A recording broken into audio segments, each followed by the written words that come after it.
but now they can. Yo, what up, everybody? What up? Speaking of which, welcome to the Slums of Shaolin. We're back in the studio again. Oh, man, back in the studio. I can touch you. Look at this. Look at this. It's so much different when we're back in the studio. It's the best vibes. You know, I'm not as often cutting people off.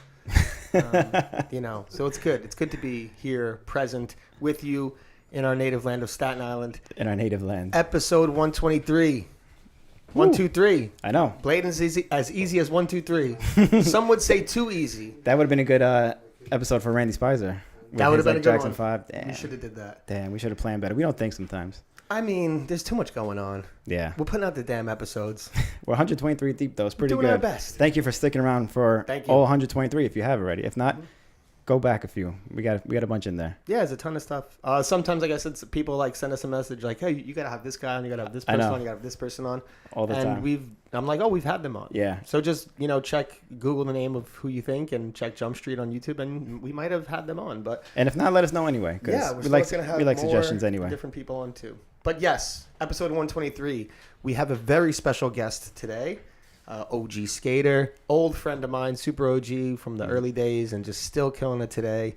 Crazy seeing some tricks of him like lately at Substance. I was like, wow, bro, he skates more than me. Still so on top of it. But yeah, Jose Disla. So I'm really excited. Jose Disla of D Clan, back in the day, New York City legend. But yeah, so looking forward to getting into that. But before we do, please, I'm gonna hit you with my spiel. Please follow us on all of our social media platforms. Go to our Facebook, give us a like. Please go to our YouTube. Hit the notification bell and the subscribe button and the notification bell.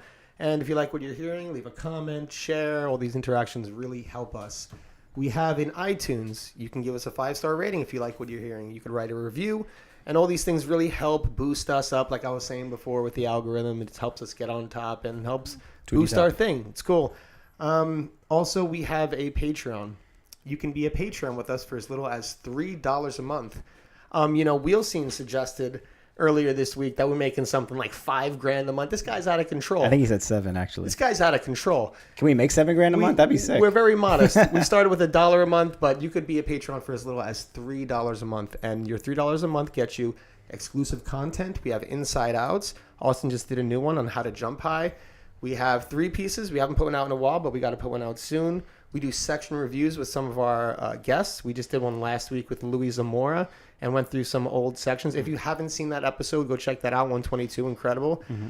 But and every month you're automatically in a drawing to win something from our online store. You get a T-shirt, you get a hat, you get a mug, something. You just get a random drawing, and if you get selected, you get to pick something from our online store. So please, if you would like to be a patron, if you would like to support the show, if you like what you're seeing and you want to see us keep doing it, you can be a patron for as little as $3 a month. And if you don't want to be a patron, yeah, share, subscribe, like. All that stuff is huge. It helps us. That's good enough. We'll take it. We'll take it. We love it. So thank you so much. And that is my spiel for today. Yeah, let's give a shout out to our new Patreon subscribers since our last episode with Louis Zamora. There's a bunch of you in here, and you're really giving me a run for my money by pronunciation. But let's give it a shot. Thank you to Joe Neurer, Steven Zamora, Ot Fathayong, Lucas Bubla. That's not our guest, by the way. Chris Calkins, Bernard Del Mundo, Skell, Morgan Pesco, Richard Boone, Aaron Schilling, Duncan Barton, Alexander Enrique Arias, Josue Sanchez, Lucas Rostas, Benjamin Williamson, Hakeem Jamo, Omer Farouk Seri, John Arthur, Chris Maddox, Sismik, Brandon Calleja, Maddie Lesh. I definitely got that one wrong. I'm sorry, Maddie. Cameron White and Brendan Brown. Thank you all so much. We had a lot of new supporters, so my brain is kind of going crazy right now, but thank you for bearing with us. Definitely. We got a lot of really good feedback from the last episode, and we had a lot of supporters come on and become patrons after that, so we're super grateful for every single one of our patrons, and just motivates us to want to keep doing more and make new content, come up with new things, and keep these episodes going and going for as long as we can. That Louis Zamora episode was a heavy episode. If you haven't seen it, I highly suggest you watch it. That one brought me to a point where I was like, whoa, he's saying some real stuff behind the, real shit. We had it on Zoom, and behind the lens, I was getting choked up. I was like, oh man. Yeah, me too. It was hard. Yeah, he was hitting with some real stuff. So big love to Louis Zamora. Check out that episode. And we could go through some comments from that episode. What they got? What do people have to say about it? Some- Don't take our word for it. Yeah, don't take our word for it. So some of our favorite comments on the YouTube, episode 122.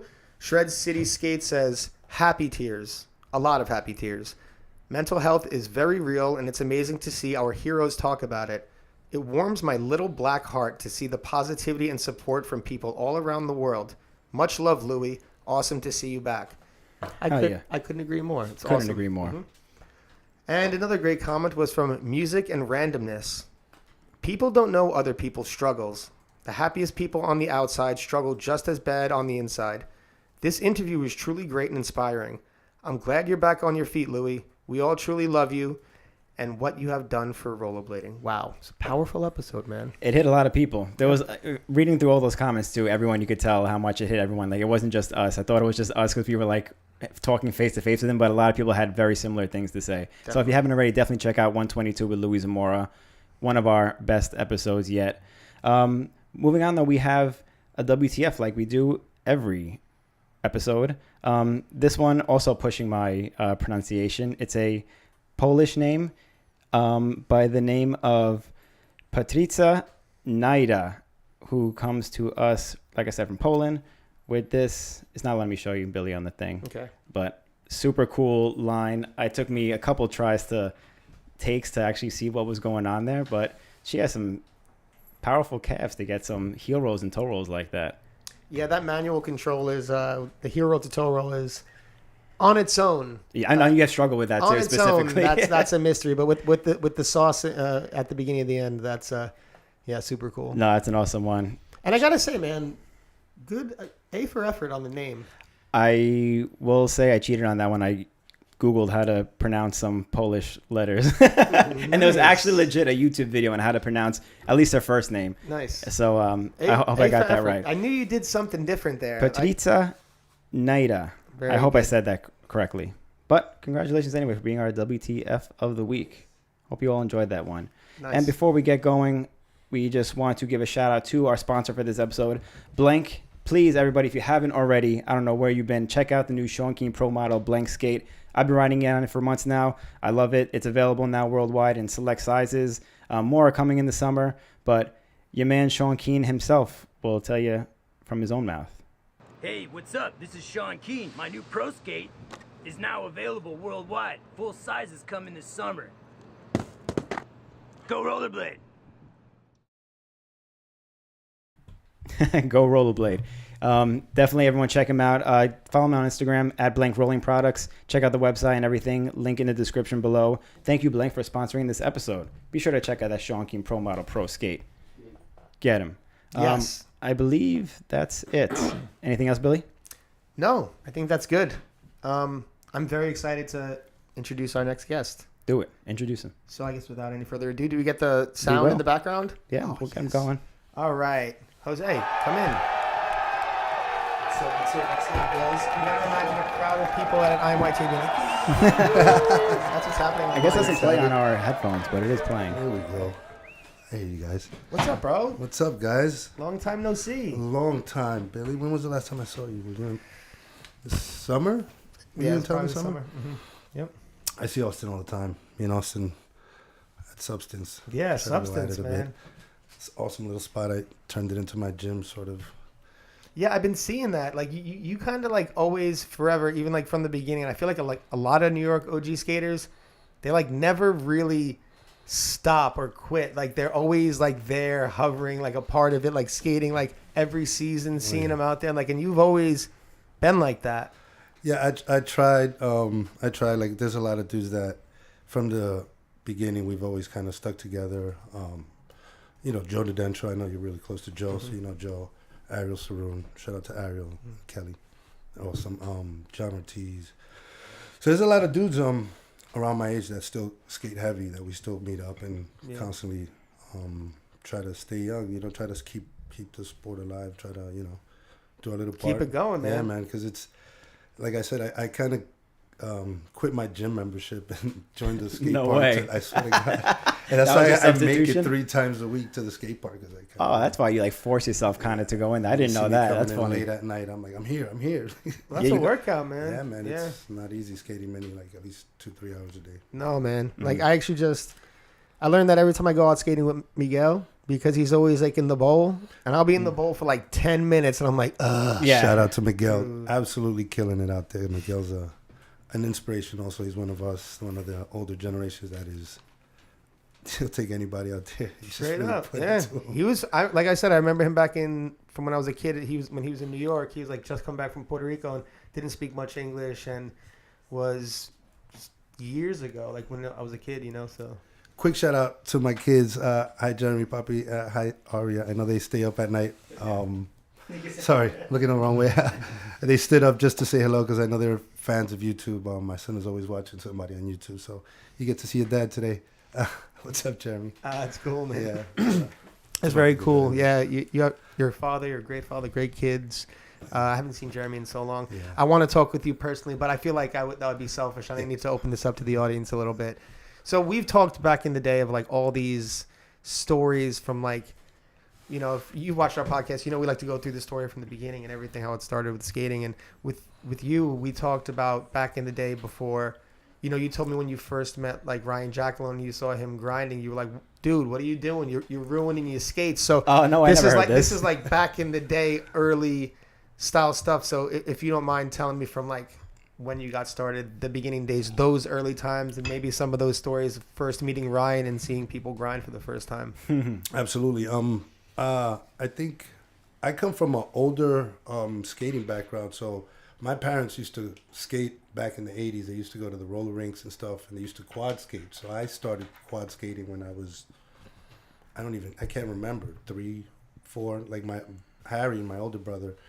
Shout out to Harry and Robert, by the way.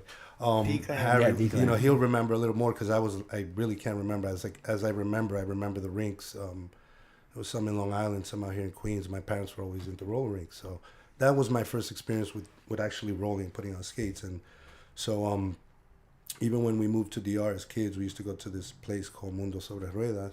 That was all a skating rink, and they had like a snake run, and they would never let us in there on the quads. We were just skating around the rink. And I always wanted to try and do stuff because we learned to sketch early on for people over there in DR. They used to do sketching. Sketching with stuff quads on? With quads. That was the first experience. No blades were even out. This was like the late 80s, I want to say, 88. I was a little kid. I was like maybe 10, something like that, 10, 9 years old. We were sketching in the streets, learning how to do stuff. And so when we moved back to New York, when we go, we went to Woman Rink, right? So Woman Rink was a skating rink back then. They had quads and stuff, and rollerblading was like a really, really new thing. They didn't even have them. I think they were renting Zetra blades at the time. They were just the first pairs. It was like 90, 91, 92. And I saw, who was it? I think it was Chris Garrett. Must have been Chris Garrett. Because it was like, they had like the world championship of rollerblading at Woman Rink. That's in Central Park, right? At Central Park. Yeah. And a lot of people didn't show up because I heard it was a whole I was just figuring out that people were actually doing these things, on blades. Because I had put on a pair and I was going really fast in the rink and they had like a demonstration. These guys were doing backflips over taxis. It was over for me. Once I saw this, I think it was Chris Garrett, I'm pretty sure, from Team Rollerblade that did a backflip over the cab. And that's it. After that, I think I got a free pair from some people that worked at Woman Ring. Well, I kind of paid them for it. And we got a couple sets, me and my brother, and we would share them.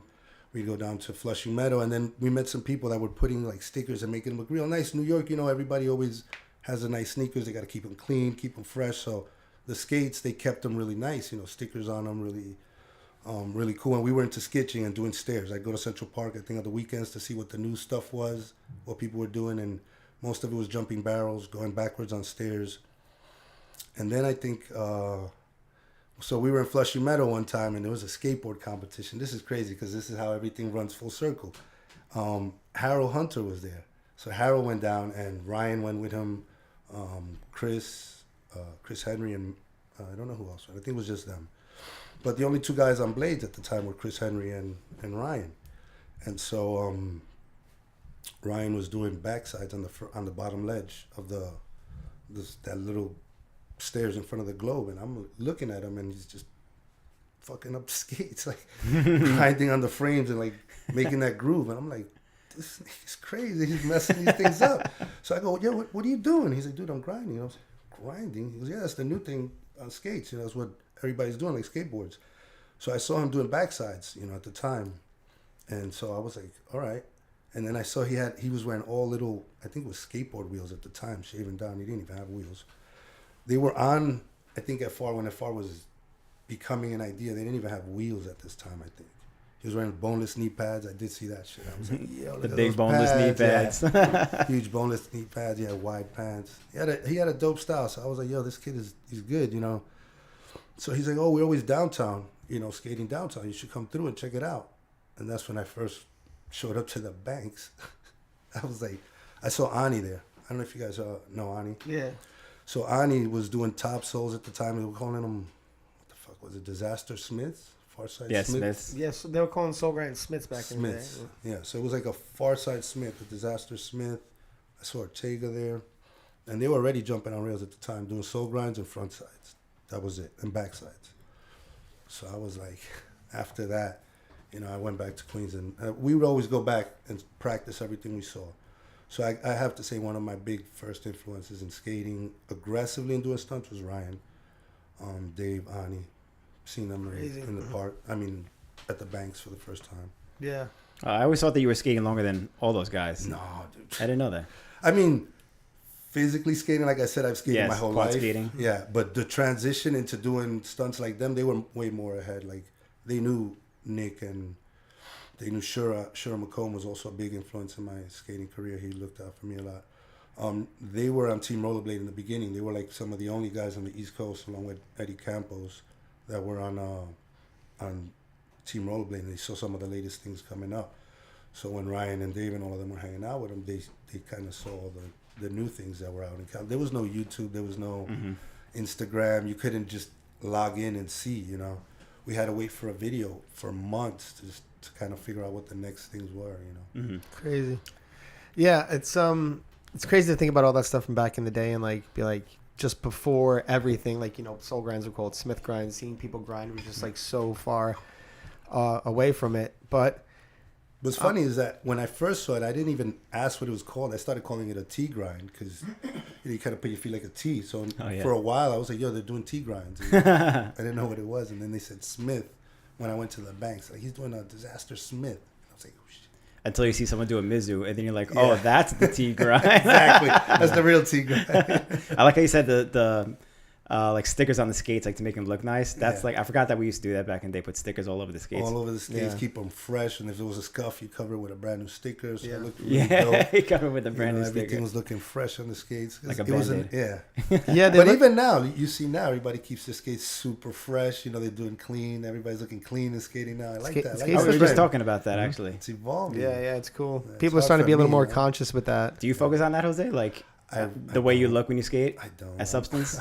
I'm trying to focus not to kill myself at this age. Just roll away, exactly. right? I'm like, I pull out the trick, and I'm excited about that. So definitely. Yeah. Shout out to Kungi. I think he's around there. Dale. Those are my boys. The Substance Crew? The Substance Crew. Are you still going every 3 times a week or whatever? I try. I've been lately because, I have a little restaurant and, a little shop. So I try because I'm so busy with work and the kids, I'm always on top of the kids. So, yeah, it ends up being late. I get there usually 9:30, 10 sometimes. But, yeah, I definitely put in at least 2 weeks. You'll see me there sometimes. Sick. I know, it's so good. So speaking about the shop that you're working, I mean, you're running, the Deli, what would you call that shop? So we have a Northern Cafe, which is Northern Cafe. Yeah, it's Dominican food, Dominican fast food. We do chimneys and stuff like that. So we have a restaurant, me and Rob, Harry's a part of it as well. And then I have a little, I'm working heavily into getting licensing and to get into cannabis because New York City legalized. So, I've always worked with cannabis for years, and trying to make the transition with everything happening now. So that's cool. a goal. I mean, that's cool stuff. And I know because I've then going to that place of when you lived there, when I was like 16, 17, like 15 maybe. Yeah. I was really young. The like, restaurant? No, like at Jose's place, which is the restaurant's in the Harry same has building. the picture. Harry sent it to Austin. Yep. He has a picture of. Is Austin in it? Was yeah, that- Austin's was- in that. Yeah, that's the who's same my place. Whose party was that? It was my nephew's birthday. I think he Yeah. was turning 2 or 3. Alex was in that picture He's too. 22. Yeah. What? He's 22. Yeah, bro. Yeah. Oh my god! So that picture of all of us, that was like 20 years ago. That's crazy. What? Something like that. But the crazy thing is that place is like an iconic skate place too, Yeah. because you and your brothers built like this vert ramp in the back that was in. Oh, was it in? What was the video? It was in. It was in No Limits. No Limits. Yeah, before they kind of made us take it down. So we went around. You had a and back vert ramp then- in your backyard in Queens. I didn't even know that. That's so cool. Yeah, so Yeah. and you remember in the early 90s, everybody kind of skated both disciplines. Street and vert was a big thing. You had to kind of be good at both if you wanted to kind of excel and to be a pro. So we had to practice vert. And so we used to go to Shimerville a lot. Shout out to Brian Lewis. I met Brian Lewis, like I think in 93 at Shimerville. We've been Wow. friends since then. And Hakeem too. And we used to go to Maximus in Boston. Mm-hmm. Was it Maximus? it was called? Maximus. Yep.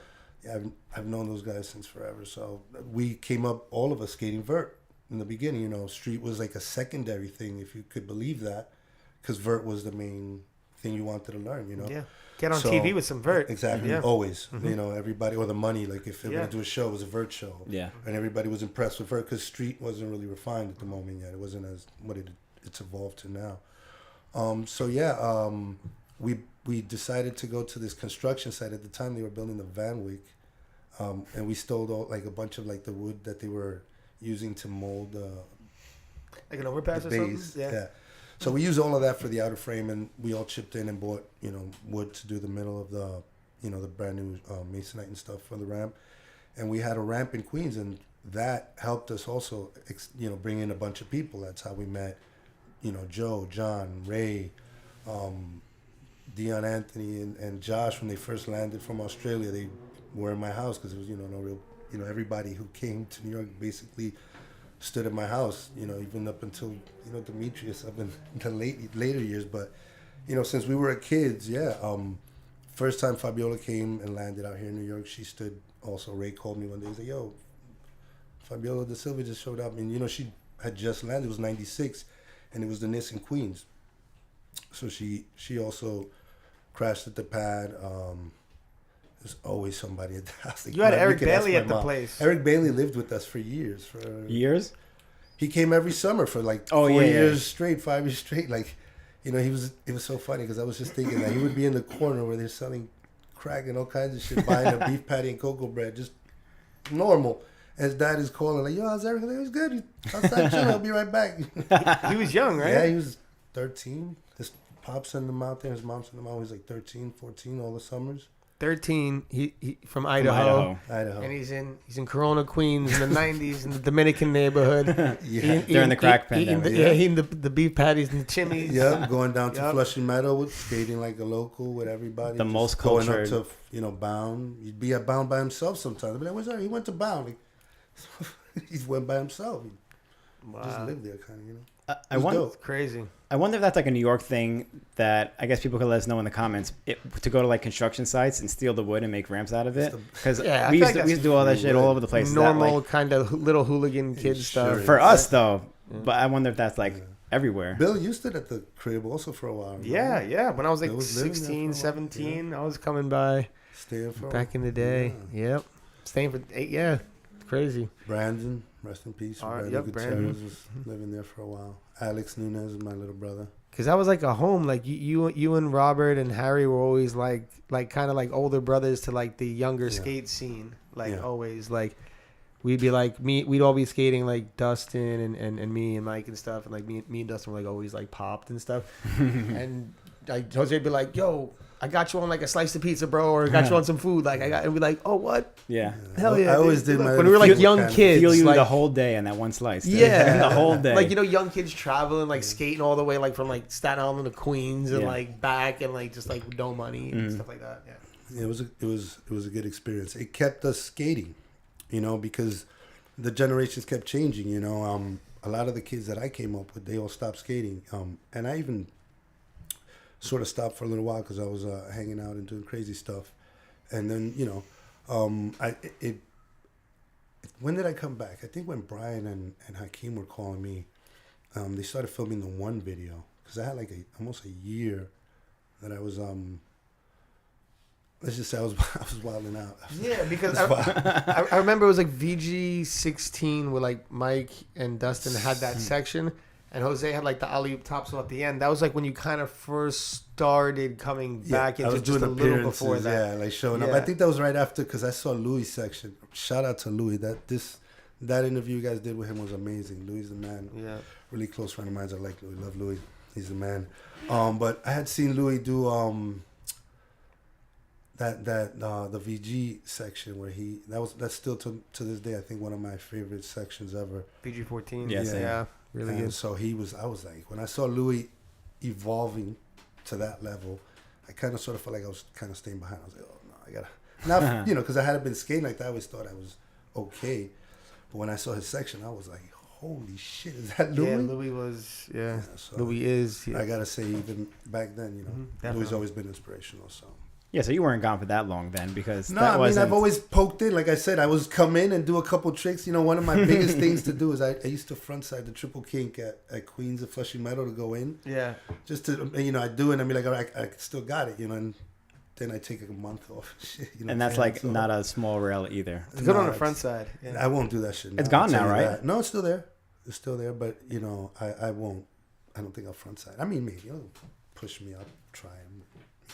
It's not like before, right? It was just like I just walk up to it and whatever. When was the last time you skated street? Have you only been skating like ramps and? No. Actually, I went to skate street with Ariel this week.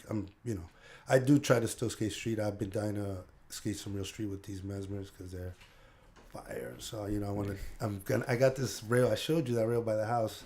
There's some rails I'm trying to test. I do still do stuff like that. Like I'll just go beat myself up and do some crazy shit. I'm trying to see you hit a rail. Yeah, this is a 20 step by the house. A 20 step? Oh my God. Motherfuckers talk about gapping it, so let's see, bro. I know when you're talking about the big one. Yeah, bro. So I'm going to see, Jordan said that he's going to probably work with me and do some stuff, but it'd be dope.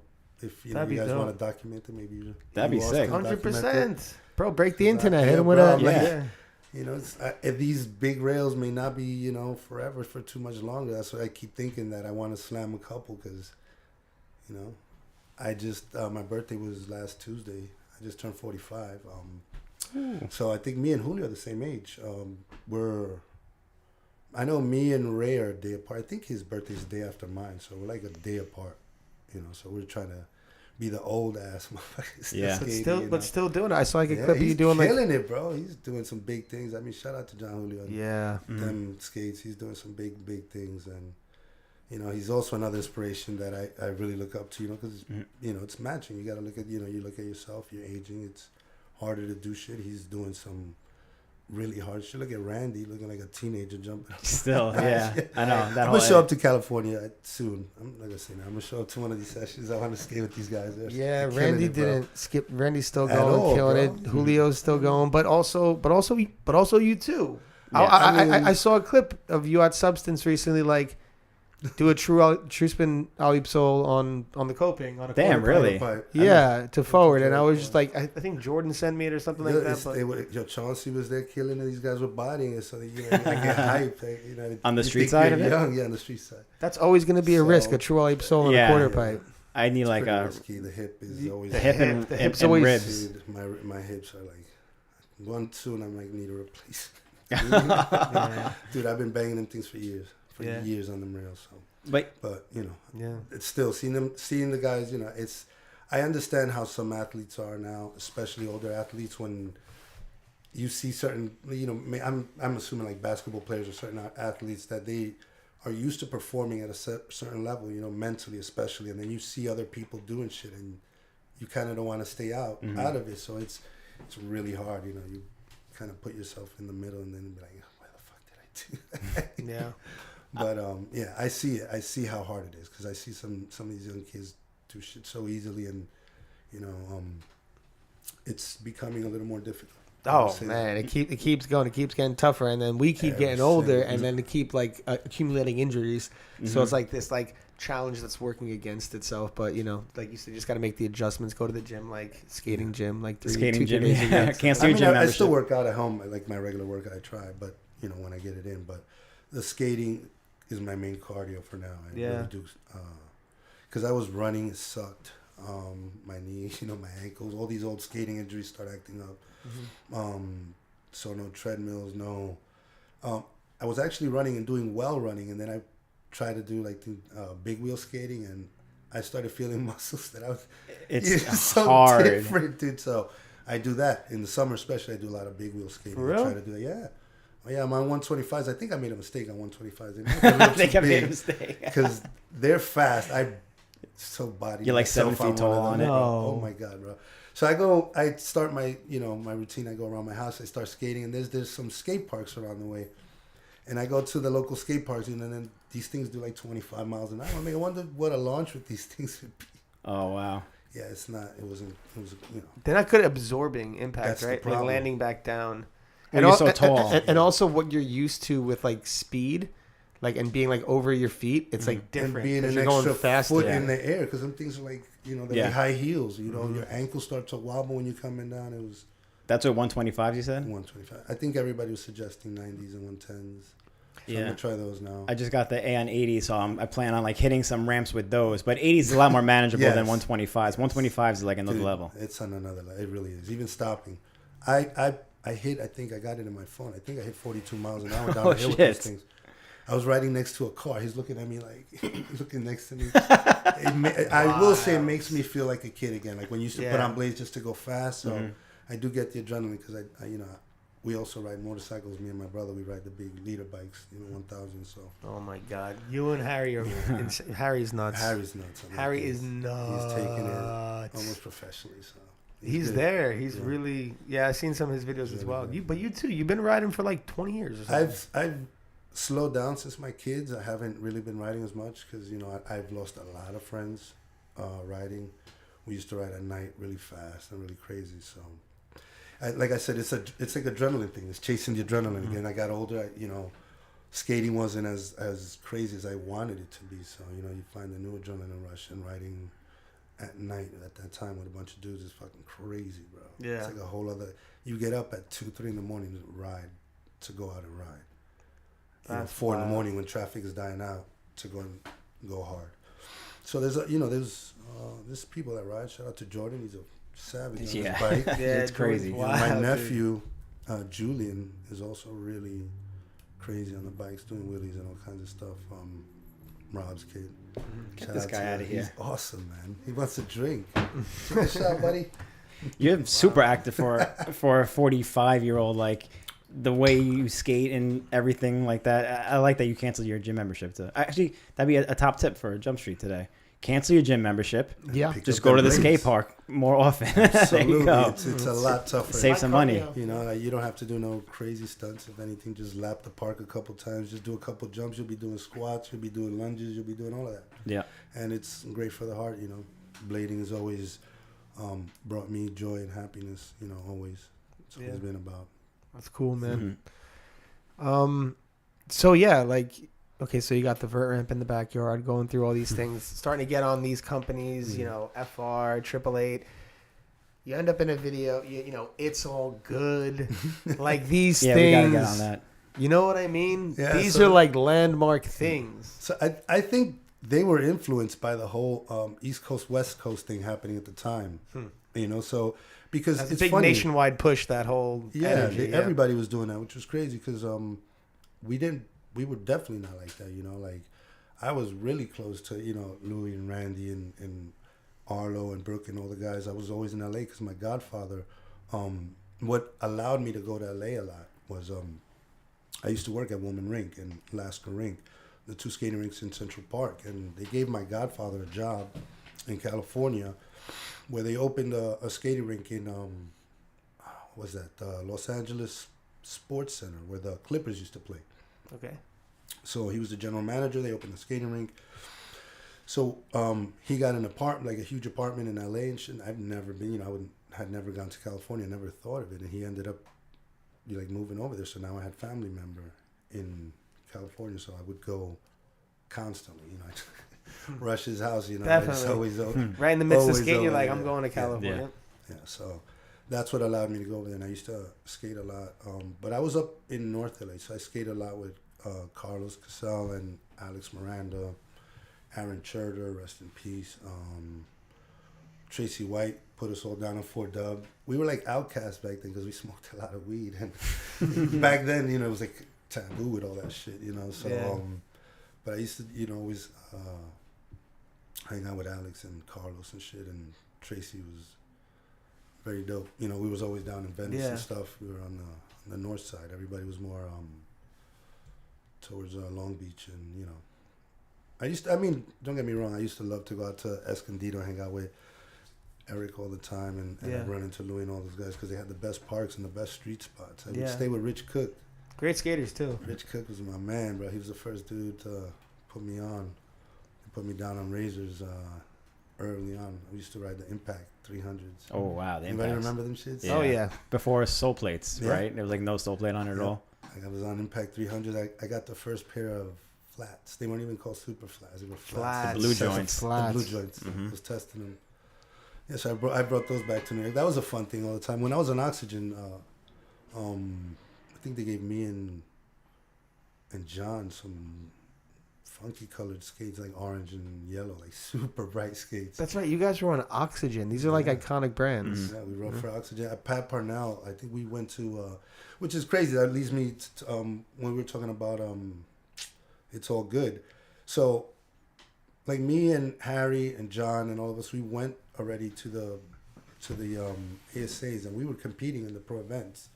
And so Pat Parnell had put us up, me and John up, and they gave us those tester skates and stuff. But they coincided with the people from the movie to put us into like this whole thing for the movie. So they hadn't needed a certain group of people, and they put us, and you know, they put Louis, Dustin, and Kevin Gillen, and everybody from the Senate crew, you know, and kind of put us like we were coming up. But it, you know, it was, like I said, we were always hanging out. It was weird that they tried to, you know, pit us together. We weren't really arguing or anything ever. That's what Louis said the last episode too. He was like, it was funny because they try to do that with you guys, make you seem like East Coast, West Coast, like you hate each other. It's like I ended up meeting them, and we just loved each other. We all got along so well, which is only natural that like would all happen. Boys. It was yeah. Here's a funny story, right? In the first days, just for a funny story, anybody remember Ernie Villarino? Ernie was my man. Yeah. Ernie and Brian Bell were those were my guys, bro. Especially, you know, when they came to New York, because they were in New York a lot. They used to hang out a lot. Brian used to chill out in New York because he liked the scene. That's right. I forgot Brian used to chill dude, Did Ernie used to come out to Ernie New York too, bro. He was in Queens. He used to skate McDonald Park. I forgot. He got a couple. What video was that? He got a couple clips in Queens, and I'm not good at remembering all videos. Man, to be honest with you, but I gotta see those Ernie Villarino. Yeah, I don't remember that either. Bro. He used to hang out with us heavy. But he got into a fight with Calvin, bro.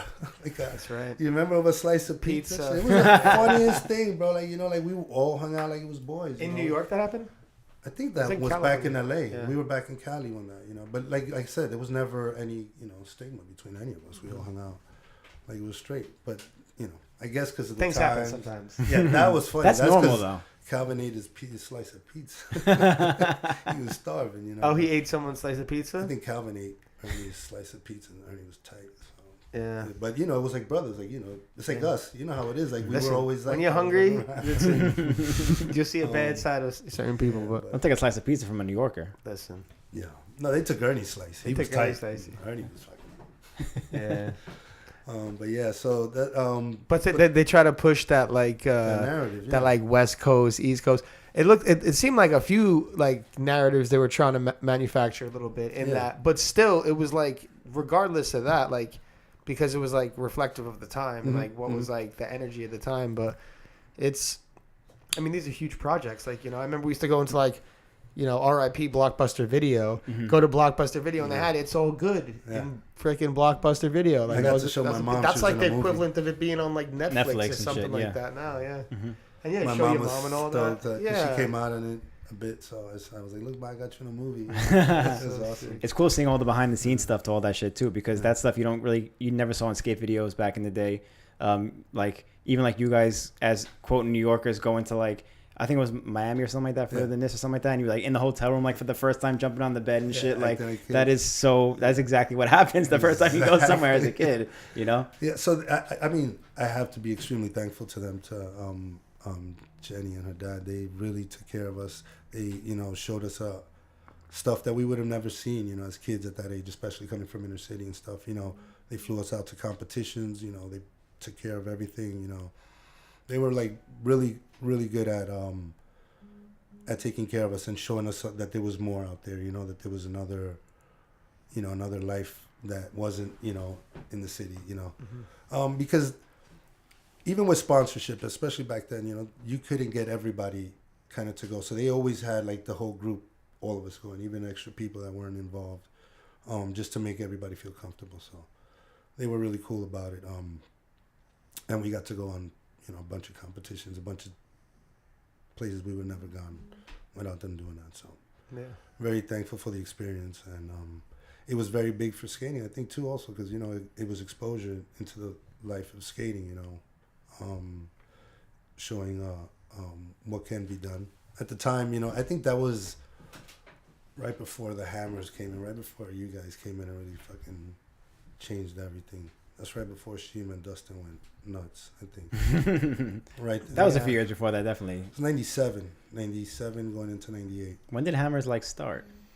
2000. Brain Fear Gone. Was Brain Fear Gone? No, I was like, I mean, what's like the first Hammer you remember? Dude, Hammers have always been there. Like Hammers were in Dare to Air. Like I'd say it was Hammers deadly were tricks. Brian Bell did Hammers. Yeah, no, you're like absolutely crazy. right. Like, you know what I mean? Rails and You're like, but if you're talking about like the level of change, I think it was somewhere around Brain Fear Gone. Yeah, like, makes sense. So 2000. You're I think absolutely so. right. Brian Bell was definitely. Yeah, dude, Brian Bell huge. was like the original Hammer guy. He was like I think it was like VG's 5, 6 something, but there was like some like or 7 maybe, some like stunt seekers part. And like the first thing he just jumps like this double, like it's like a 10 flat 10 and he just airs it. Like what on earth? I didn't with no shock. That was like impossible to me back in the day. I was like, that's not possible. Yeah. How did he do that? Wheels that would just pop on you. Yeah, exactly. Gaps, you know. Crazy. Yeah, anti-rocker too, with the most uncomfortable skates with no support. No shock absorbers, no insoles, paper thin liners, and no skates back in the day. I helped design the shock designer, by the way, on Salomon Skates. That was one of our ideas. Oh, did you? Oh, for real? Yeah. What was that about? How'd that happen? I was on Salomon at the time. No other skate had shock absorber. Okay, so hang on. To design. I got to keep up here because, so you went from Oxygen first, which is iconic. But, like, can you tilt your microphone up a little bit? I'm sorry. Here. Like tilt it. Like tilt it? It dropped like this way. It dropped down a little bit. What? Like this. There you go. Pull it up. Yeah. Up? Yeah. Is that better? Yeah, okay. Okay. It dropped for a little bit. Okay, cool. Sorry. So yeah, Oxygen, which is like iconic skate company, like, you know, like a lot of us who started, Oxygen was so before so many people's eras, Yeah, and definitely. a lot of even the OG guys, like the people who they watched were skating Oxygens and called like some last generation of like Oxygen skating themselves. But you were sponsored by Oxygen, and then you went from there to Salomon. Those are two pretty epic companies. I went to Razors after Oxygen. Like early days Razors when Herbert was on, right? Exactly. Herbert was on Razors. Pre-Marco. Yeah. Like Marco. Wait, no. Marco Hensey. Mike Scott, my man. Mike Scott was on there. Raphael. Was it Sandoz? Was Sandoz. on there. And there was one other guy. I forget who the other guy was. But it was just them 5 or 4 for a while. And then they brought Josh Petty on. And then they brought me on.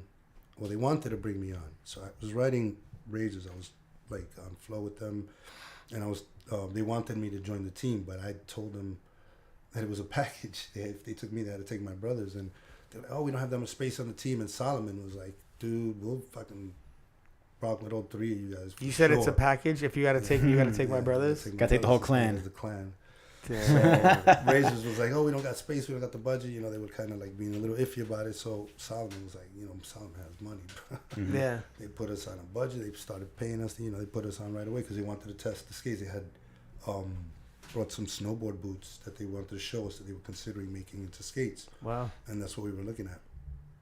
And so, bear with me, bro, because my memory's fucking shot. No, but all good. yeah, We're they going brought down some snowboard deep. boots.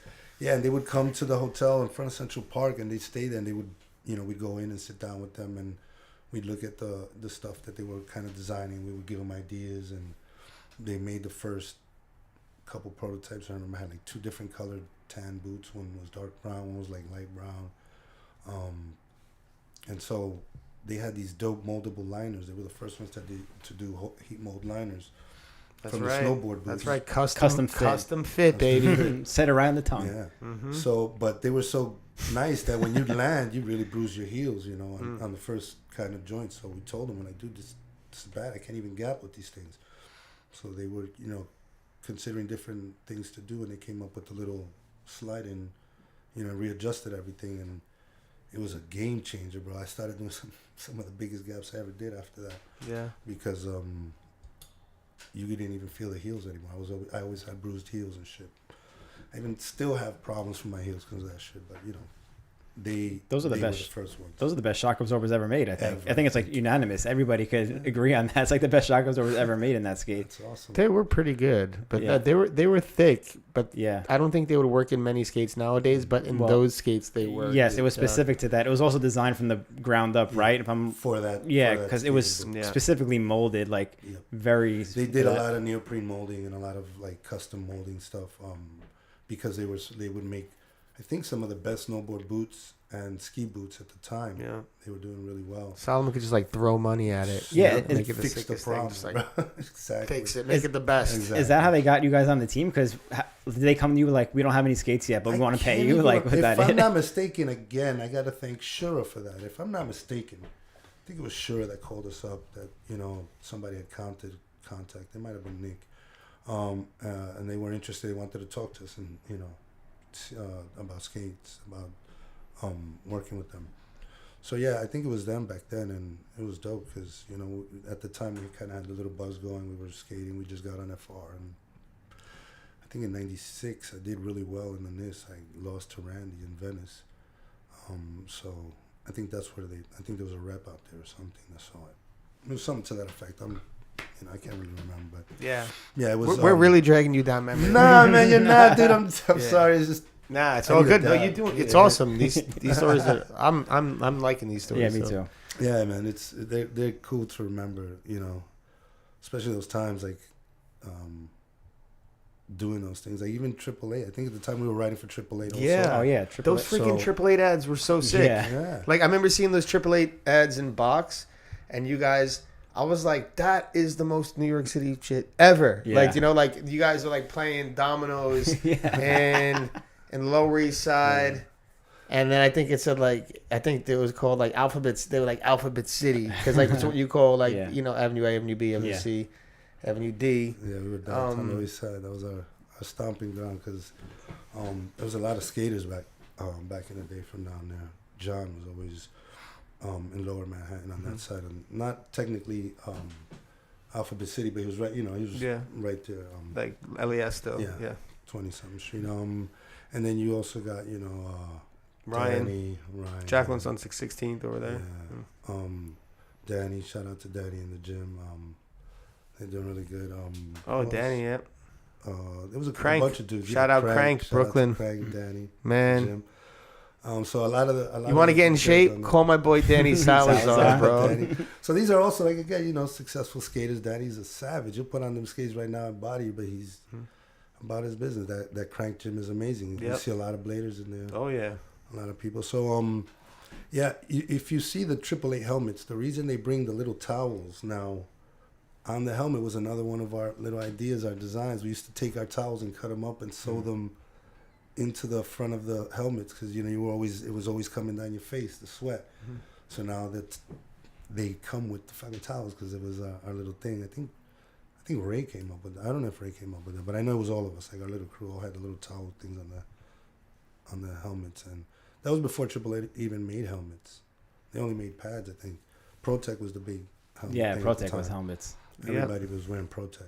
So what's AAA like? Wrist guards mostly? I'm trying to think of. Yeah, they started as a very plain like wrist guard knee pad company, and then we started like coming up with stuff for them. Like the whole undercover thing was because at the time, people were transitioning, stopping with the pants with the holes and the pads, the big plastic pads coming out Yeah. of the jeans.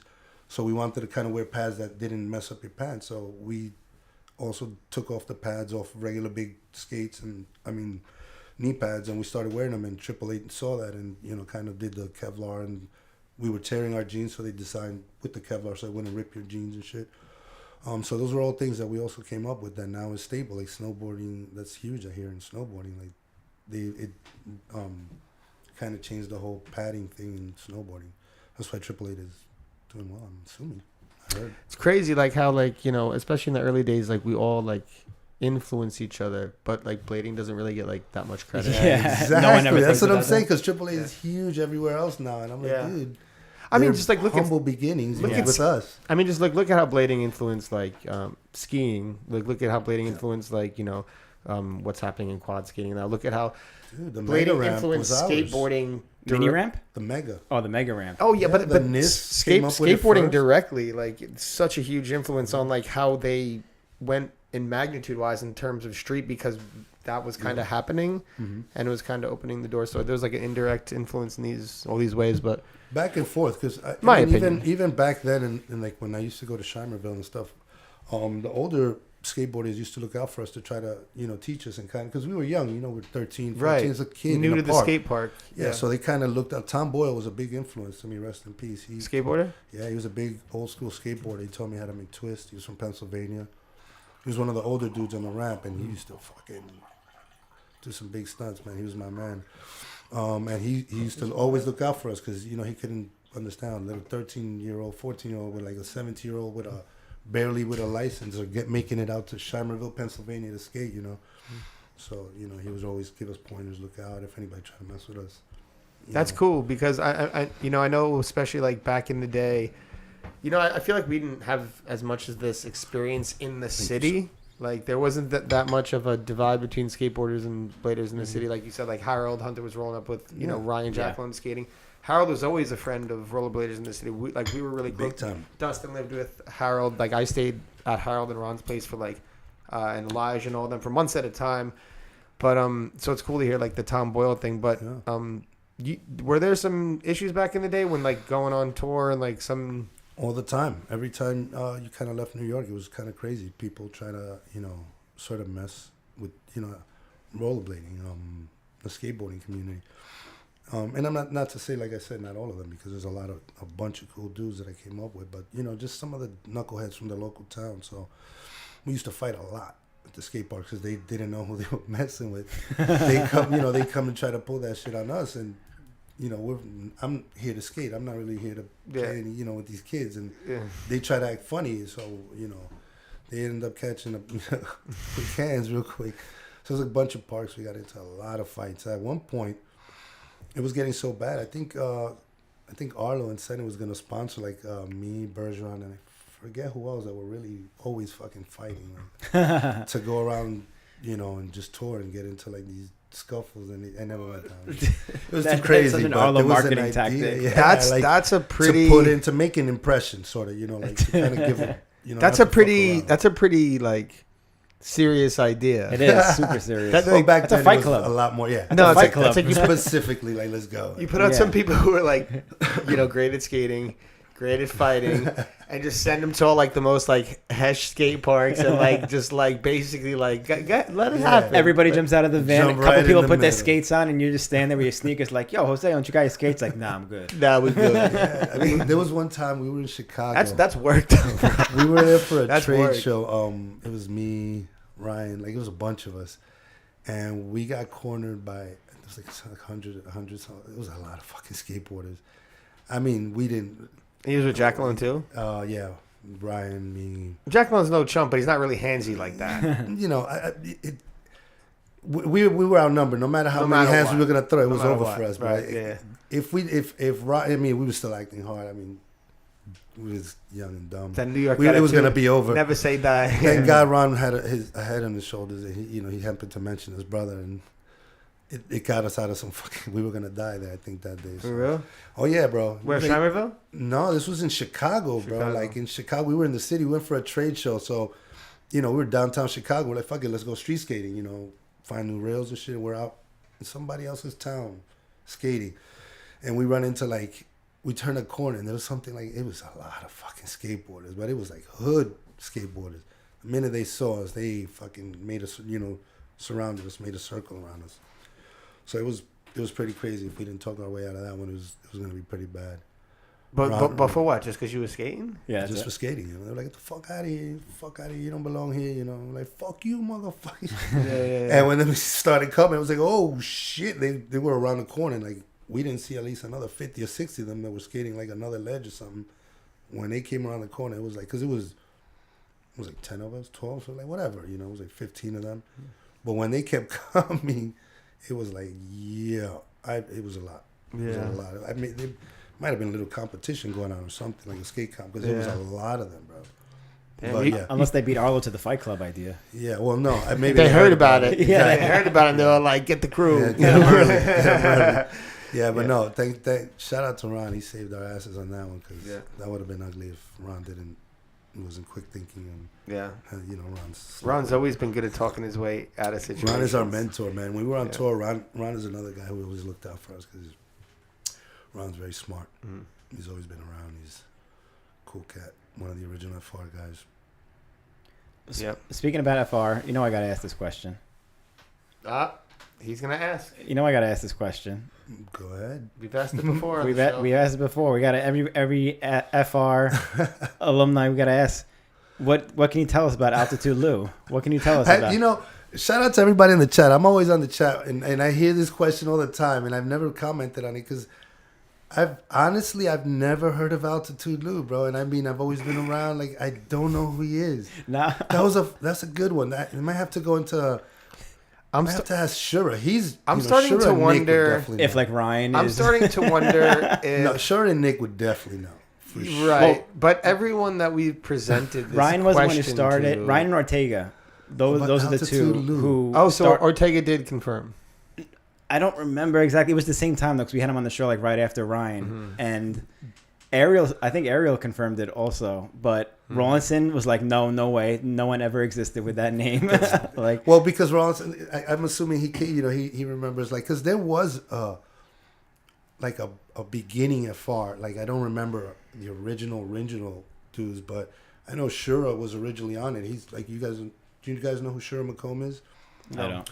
So he was one of the original dudes on Team Rollerblade from the East Coast with Nick Hartman. He was, he owned G13 Clothing. He was one of the first dudes to sponsor me and put me on. He was a really cool cat. He's a really cool cat. He's still around. I'm talking like in the past, but because I'm referencing back how you then. hanging out back in Yeah, but he really helped me out a lot. Sent me a lot of places. He actually, in '97 when I met Chris Edwards, that we were hanging out over here in New York. Chris Edwards is always crazy. Shout out to Chris Edwards. That's my man, bro. He's always been my man. He wanted to fly me to, like, we were just hanging out in New York, having a great time. I took him uptown, took him everywhere, like, showing him New York. So, it was his first time really coming out to New York. So he's like, dude, you're going to be in Amsterdam next week for the IS. And I'm like, dude, I'm not on that level. Like, you motherfuckers traveling everywhere, He's like, of course you are. Birth is sending you. I was like, dude, I'm like with Shura and G13. He calls up Shura, and Shura's like, hell yeah, bro, no problem. He's like, I just put my stickers somewhere, blah, blah. I was in Amsterdam like the next week in '97. That was my first, I got to thank him because that was my first real experience in seeing legal cannabis in a legal market. And it really, really influenced me because it was like so normal out there. It was so, I was actually trying to move to Amsterdam after that. You were like, yo. Yeah, I was at the cafes. It was so crazy. Me, Webby, Feinberg. Webby. Feinberg lost his mind. Like 13, 14... walking around with spliffs like this big, bro. It was crazy. Just loving it. Yeah, it was a good time, man. That was a '97 IS. Me, Petty. We barely competed. We were so fucking high, bro. Yeah, you can't bring a bunch of kids, teenagers from America there. Yeah, it was. This is like then before, the red light district too. So you're seeing. I was barely 17, I think. So all these guys were 13, 14, and we're walking through the red light district. This is when weed was like very illegal in the States. Yeah. Like very illegal. In the 90s, it was damn near. Yeah, it was crazy. Yeah, dude. You're going to jail for sure. For sure. Like, and you're just in Amsterdam, like a teenager just walking around. Everybody's like, it was crazy. It was a life-changing experience. I will say that. Wow. Shout out to Chris Edwards. Thank you for that one. Crazy. But I think the only way we're gonna get to this is if we ask Nick Hartman himself about Nick Al or Tazula. Shura will definitely know because those are the two founding members of FR. Like I almost don't even want to know at this point. I feel like the legend itself Yeah. is just good enough. Altitude Lou, I'm gonna look into that. I'm gonna look into it for you guys for sure. Sometimes mysteries still reach out to some are of you meant. guys. Legends are meant to stay. Legends, myths. You know. I learned a lot about Ryan from the Let me check last the few chat. Shout out to episodes that we've everybody in asked. the chat. Oh my man! While Jose's checking out the chat, I just want to shout out our sponsor for this episode. Who's our sponsor for this episode? Shout out to Blank. Got the Sean King Pro Skate out now. That's Out there. So if you don't know, you might be living under a rock, but check it out. Blank is the. Oh, look at this. Well, your phone's bending. It's freaking me out, bro. Yeah, it's a This little guy's got the bendable future phone. right here. Oh, John just reminded me of a story. Like, that same trip to Amsterdam, like, yeah, I missed, like, I hadn't have a passport, so I went and got my passport done and all kinds of stuff. And so I showed up late, and the bus just dropped me off in the middle of Amsterdam. I had no idea where the fuck I was, what I was Central? doing. I can't remember to this day. They were like, you get out here, and barely Dutch or whatever. So I remember I got out, and for some reason I was kept asking where the hotel was that he booked me at. I went and dropped my stuff off, but I didn't know where anybody was. I didn't know where I was in the middle of nowhere. You I didn't just need to know showed up when there. it was. Yeah, and, you know, I was just the minute I got there, the first thing I did was hit the smoke shop. That was your first international trip? For skating, yes. For skating, yes. That was my first. That wasn't big one. DR. That wasn't DR. That I didn't go hang out there. Yeah. It was definitely my first international skating trip. That's a And in gnarly Europe place to especially. go That's to. my first time to Europe. Period. I'd never been over to Europe, so. And That was the basically first Chris just like bought the ticket for Just you on fucking- like the homie pretty Yeah. much. Put it. He was all just on. like, yeah, you're going to IS, right? They You're think like, you nah, come into dude. town. So it was crazy because we had Wow. a fucking ball. And another funny story about that. But I'm walking down the middle of Amsterdam, and you know, just the streets, because I still hadn't run into anybody. It was already the nighttime, and I see like a lot of hair across the street, like this big fro, you know, and I'm like, that looks like fucking John. And I cross the street like in the middle of just some random street, and it's John. Ortiz? Funny enough, John Ortiz. I've ran into John like in at least 7 different parts of the world like that. I see his hair, and I'm like, that looks like John Ortiz. I walk up to him, it's fucking John. Yeah. In the middle of like some back streets in Miami. I don't even know. He was on a scooter one time, just fucking gunning it. And I'm like, that can't be John. I was like, you know what? It has to be John. Because every time I fucking say that it's John, Yeah. it was fucking John, bro. It's always John Yeah. Ortiz. I ran Crazy. into him in some crazy places in the world, but it's dope. Forever Because we're globetrotting, friends, John. yeah, Forever. friends that travel. So, you know, that's pretty dope. You know how it is to see friends, especially out of town. Yeah. Run into them when you're like somewhere that's like not home, but it's really good to see the familiar faces and stuff. So Definitely. John always pops up.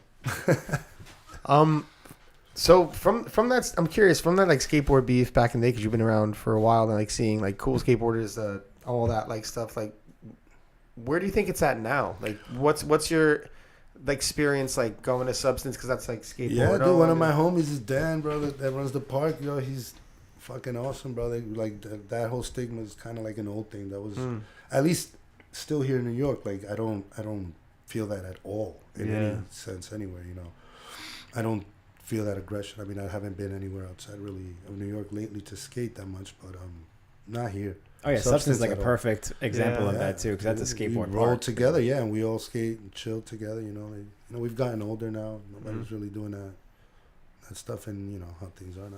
People aren't as crazy as they were back then, saying crazy shit. You know. So Yeah. it's a lot easier to get along. You know. Plus, I'm an old dude anyway. It's like, you know, It's just beef for your like- uncle and shit. Like, Yeah, come on. for real. Yeah.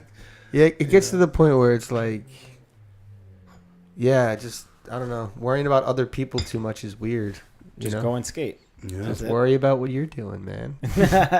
absolutely. That's it. Like, it's like too much focus on other people's like some deeply embedded insecurity. Like, you know, I don't know. Whatever. But what about since you are skating so much these days, what about your take on skating nowadays? Because you obviously have seen skating through a lot since the beginning, pretty much, the 80s, early 90s and stuff like that, now to the 2020s and shit. You're still skating. You skate with a lot of younger kids, Yeah. too. Yep. You're skating with, like, Kunga a lot, too, and Yeah. shit. And he's a kind of a younger guy, you know? Yeah. But, fucking doing 20 walls on the ramp, fucking making me die over here out of breath. But you know, what I do like is how clean it's getting and the control, the absolute control, mastery of of the skate, of rolling on you know, people aren't stuttering like before, or fucking running up to like the rail looking like a fucking the funny stutter step. It looks good now. It looks clean. It looks effortless. It looks so smooth. A lot so fucking smooth. It's really good, bro. It looks it's better really than refined. a lot of other sports now, I would say, because the transition into it, it's almost like I think, you know, a lot of it has to do also with people going back to rec skating, because, you know, you're refining your regular skating. It's not all about just going up to a ledge and jumping anymore. It's not like just you're gonna hit a spot. Now you're rolling around. You're worried about how you look just rolling, how you skate, how you go fakie, how you how you roll up to something. You know, just being comfortable on skates again, because getting back into like rec and big wheels and stuff, you realize, you know, a lot of like the crossovers and skating fakie both ways and stuff like that. It's in street, it's, you know, a lot of times, you know, you overlook those things. You're more worried about the grind, or you're more worried about landing certain tricks and stuff. So you forget about the aesthetics of rolling into it, or kind of going into the trick. And some people had it extremely natural. It made them really good. That's why, you know, like, you know, right now, Alex Broskow was, you know, I think at one of the forefronts of that shit, you know. Oh, yeah. Bellino also, they learned some, the Kelsos, holy shit, I've been seeing the Kelso stuff lately, man. Those guys are like really cleaning up skating. They're making it really good to watch. Dude, fucking Colin is doing some pretty fucking amazing shit, dude. So, yeah, shout out to those guys, because they're pushing it, I think, to make it look something that we really lacked back in the day, to make it look really good, really clean.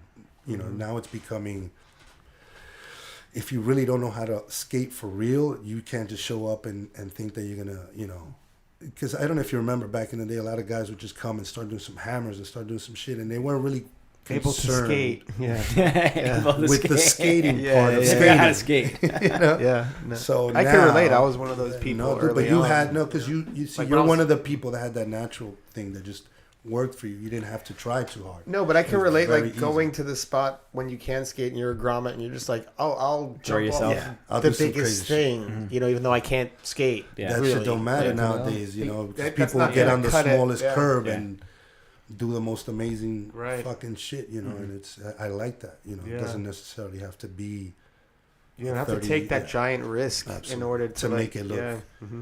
you know, and that's absolute mastery. That's To professional. showcase That's your like skill. fucking martial arts, you know. You Yeah. don't have to try the craziest thing to showcase your skill. I mean, the Absolutely. craziest thing is cool because Yeah. I like doing. It's not like crazy it's not in the things, it's too. not in the arsenal, but you It's- don't have it. It's there, but you Yeah. don't have to. That's And cool. that I like. That's what I really appreciate about skating now. Yeah. Has the rec skating helped your skating? Yes, Have you noticed? it has. Actually, right now I'm working on a whole bunch of crazy like switch fakie stuff on ramps.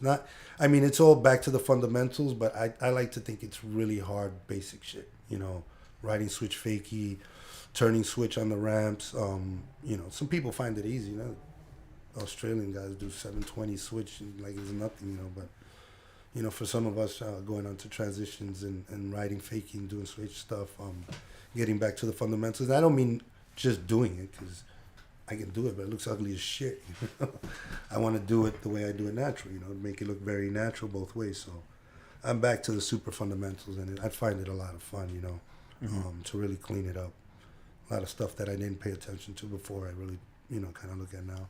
Yeah, a lot of the stuff is overlooked. Somebody actually requested recently if we could do an inside out on how to skate fakie on ramps, pretty much, like or just looking over like the other shoulder, your switch shoulder, Yeah. because no one's really taught that. You Yeah. know, that's just either you have it or you don't have it, and if you don't have it, you don't touch it ever. No, Like, you never I wanna don't. I do don't it. think it's a have it or don't have it thing. It's a thing you have to drill. So it's like anything you have to like practice a lot. Like I came from skating rinks, so they always made us skate left one way, so you kind of turning left, and then you skate fakie that way. So that's that shit fucked me people up. think dude. that's a weird way to approach Yeah. skating, but like in those ways, that's actually really helpful because like there are times I'm like you know you're skating so long you get to like a high level, and then like when you try something that's at the most super basic level, That's you what I'm look saying. like you've maybe it's your first year skating or some of those things. So there are times I'm just like skating fakie over this shoulder, trying to skate fakie over this shoulder, and And I think like, you know, just those things are helpful, just like getting out of your comfort zone and like making yourself kind of be a beginner again. Like, and that's, I think, part of it, right? Like I don't know, that there's some things that's getting like you have it or you don't, but there's some things that like, I think it's all work. Yeah. Do you know what I mean? I it's really all work. respect the fundamentals. You know, just getting everything really clean early before you try to do more advanced stuff. That's one of the things that I think helps also with making skate look very natural and very clean. Mm-hmm.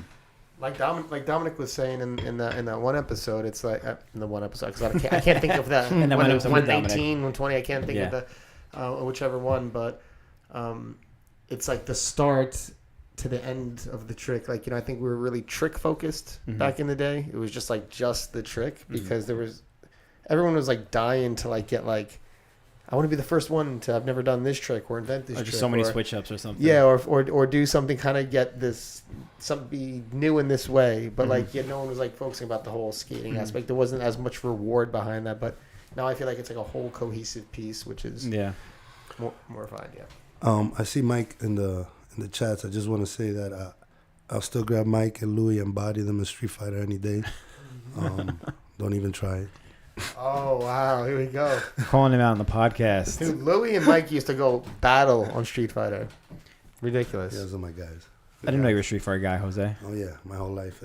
I have a tattoo of Akuma's thing on his back. My arm. That's one of the first tattoos I got. I was like a young shit. But so that's how much Street Fighter I played since 94. I've never stopped. I think it's one of the most consistent things I've done like since skating.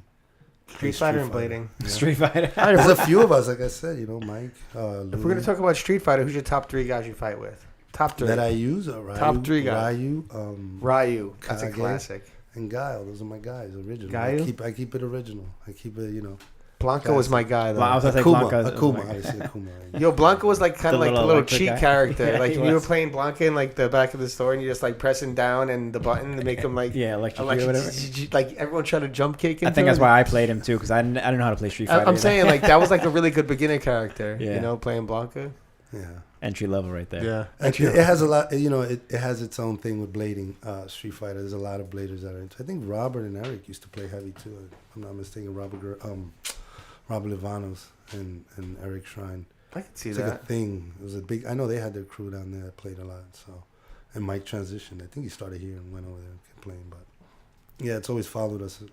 We play it a lot. We always play together and shit. They used to go out there and hurt them in the home turf, but it's all right. We'll get back to it. Sick. Waiting for Mike's rebuttal in the chat. I'm waiting because he just. Not now, but in a little bit, we're going to open it up for questions for some of our friends who are watching live and some of our patrons who might have submitted questions. But before we get into that, I'm curious, you know, someone who's been involved in skating from what, 88, seen it come from before grinding, seen it come this whole entire way. And you've seen it, the highs, the lows, it on TV, you know, everything. Where do you think, what do you think the future holds for skating? You know, it's funny because the way I see it now, especially as of late, I think it's ready to go mainstream again. Especially seeing the way everything's moving. I'm seeing it like who brings in it there? magazines. Who brings it? Who's the forefront of it? Who brings it? We do have to give a huge part to John Julio in this because he's I think John. Yeah, dude, John Julio's one of the main dudes that's really pushing it on another level, like to get us back on.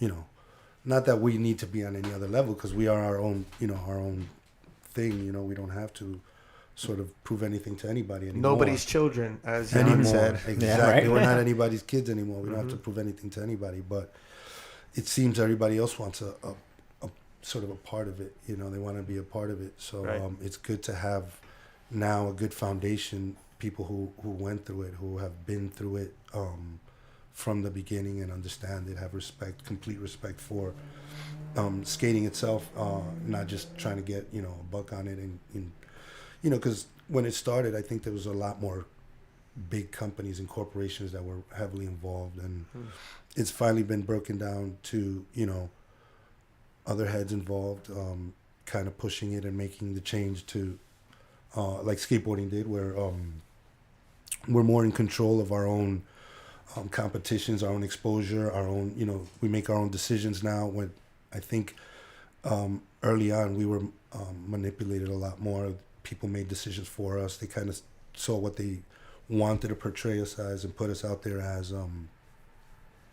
And now, we have a lot more control with you guys, especially. You guys are a huge part of like the communication of blading, of everybody, finding out what's going on and to stay on up to date and sort of, knowing the history, keeping the history alive of skating and the future and what's happening. So aside, I think them Skates and John, you guys are doing a huge thing, part of skating, and there's a bunch of way too many heads to mention, but I think in the some of the bigger, the more the people in the front are Yeah, no, I guys agree. like that are doing really good, and it's all about grassroots blading. It's not like there's anything, any other people behind it. It's really us, it's really blading. It's really, the people that are involved. So when they come, I think you guys, you guys will be ready to kind of handle a lot of that shit and know what to do, with, when they want to come making decisions, Because I'm kind of curious, about so the grassroots, that would be a cool way for it to move forward. That'd be the most ideal.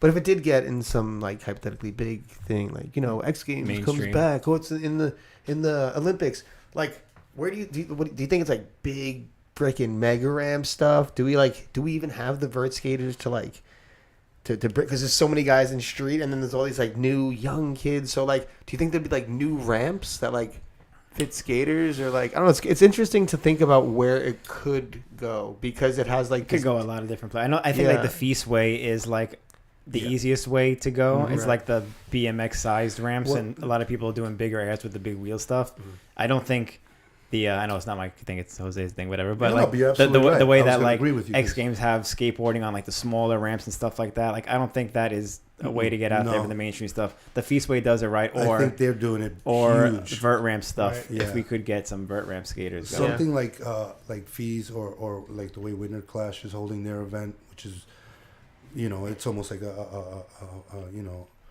one of those X Games events is that big, and it's really well organized. It's controlled. You got fucking fans that show up wearing all kinds of shit. When they bring in special guests, I remember Arlo came in, everybody was dressed like Arlo. Yeah. That shit is dope, they do it well. And I think something like that, again, I think they should, some of the original heads should be involved for the decisions on that, because they've been through the, sort of the bad ideas and what didn't work. And they kind of know what's kind of working now. And sort of, Fees has a good hold on it. The way they're doing the competitions and the way they're doing these big things, and they're, blending all three of them. They're the example that I think should be followed on how these events should go. Because they showcase us really well there too. So It's crazy how long Feast has been at it too. I didn't know until I spoke to Joe, but I guess since '97. Yeah, that's they great. perfected it. And they've had blading in since the beginning. Yeah.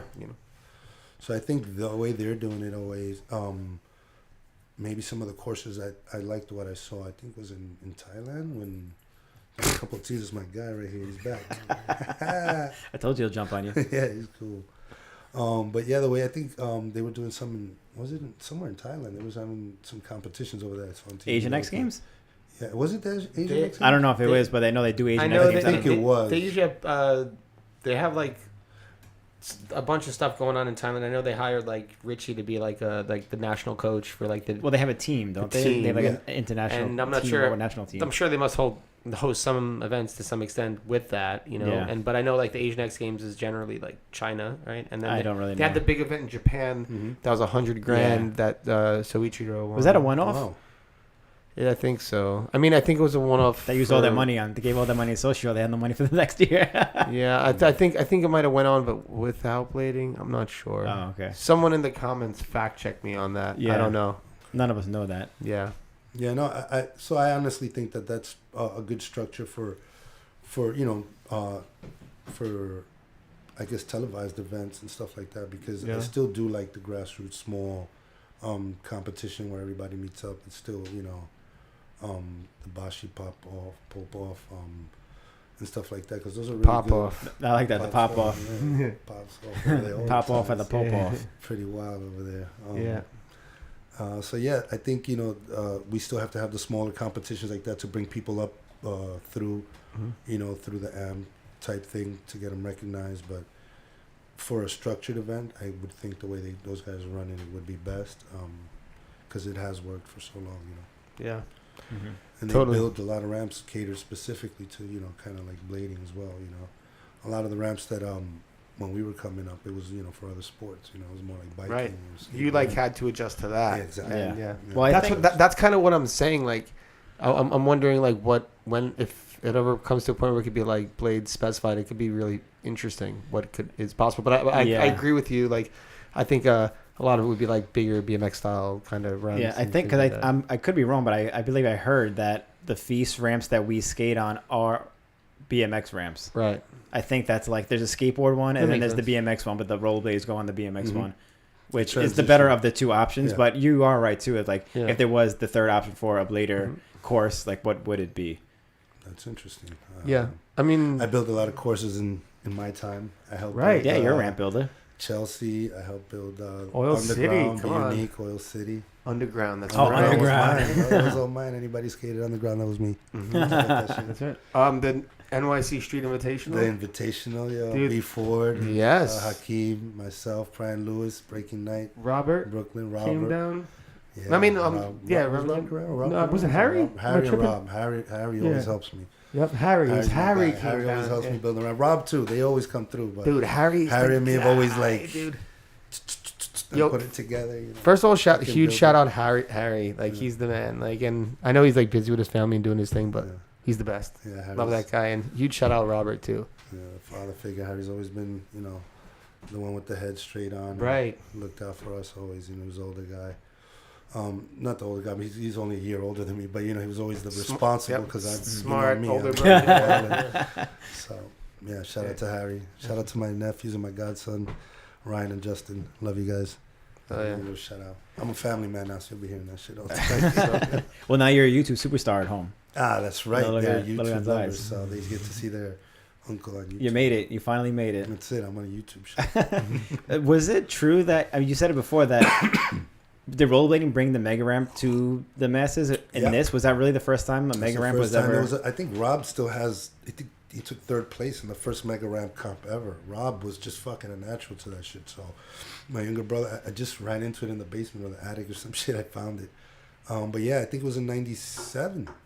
First mega ramp came Was to it that South long Street ago? Seaport. Yeah. Oh, Seaport had a mega ramp. Yeah. bro. I don't remember that. Who won that shit? It was one of you motherfuckers. Oh, I think I the think I mega remember ramp, Bashi's. the NIS ones, like it was like, I think it was when They were the first ones? Carlos was coming around. Remember that? Carlos was like, it was like 98. Yeah. That's what I'm saying. 99. 97, 88 Damn, around there. Those that are the long first ago, mega huh? ramps. Yeah, and, And they it was had the him at NIST that brought it. Virginia Beach. They had Yep. him. They had him at Jones Beach, and Yep. like South Street Seaport had one. I remember there were that year. these huge drop-ins, and Yeah. like it's massive. And Into an Carlos airbag, right? And then it No. became was No, it an airbag? Was no, it no, quarter? no, airbag. It was a down ramp. and into you- a No, I ramp. mean like, but the ramp went to the airbag. No, no quarter pipe. airbags, bro. No. It was Where like did you try go to afterwards? figure out the stop. You went to like some wood platform. Then they put a Seaport, you just quarter went into pipe. the They water? put a quarter pipe at the back. It was a quarter pipe. Oh, was it a quarter? a quarter pipe. Yeah, I mean it was. We like landed a wood down ramp platform. quarter pipe. Wood platform. Yeah, yeah. There was no But you have to stopping stop you. eventually. Quarter pipe. Quarter pipe. Okay. So, Go It up. wasn't an airbag. Yeah, it okay. was not an airbag. No, it was a quarter And, pipe at a um, so I definitely don't remember. I definitely don't remember a huge quarter pipe Yeah. in the 90s. I think they back called then. it kicker because the big word says kicker. Big kicker. kicker. Big They Big kicker. called it. kicker, It was that's what it called. was. It was called They the called big it big kicker. Yeah. There was a competition at Jones Beach a while ago. Like Bashi, like 7 did or 9 did, like Bashi. in '98. And I remember that. Mark Hotel even caught a piece. If you're from New York City and an OG, you know Mark Hotel. Mark. He was in fast shoes. He's the man. He's still around. Yeah, and Seen him the other day. he's still around, and he 7 that.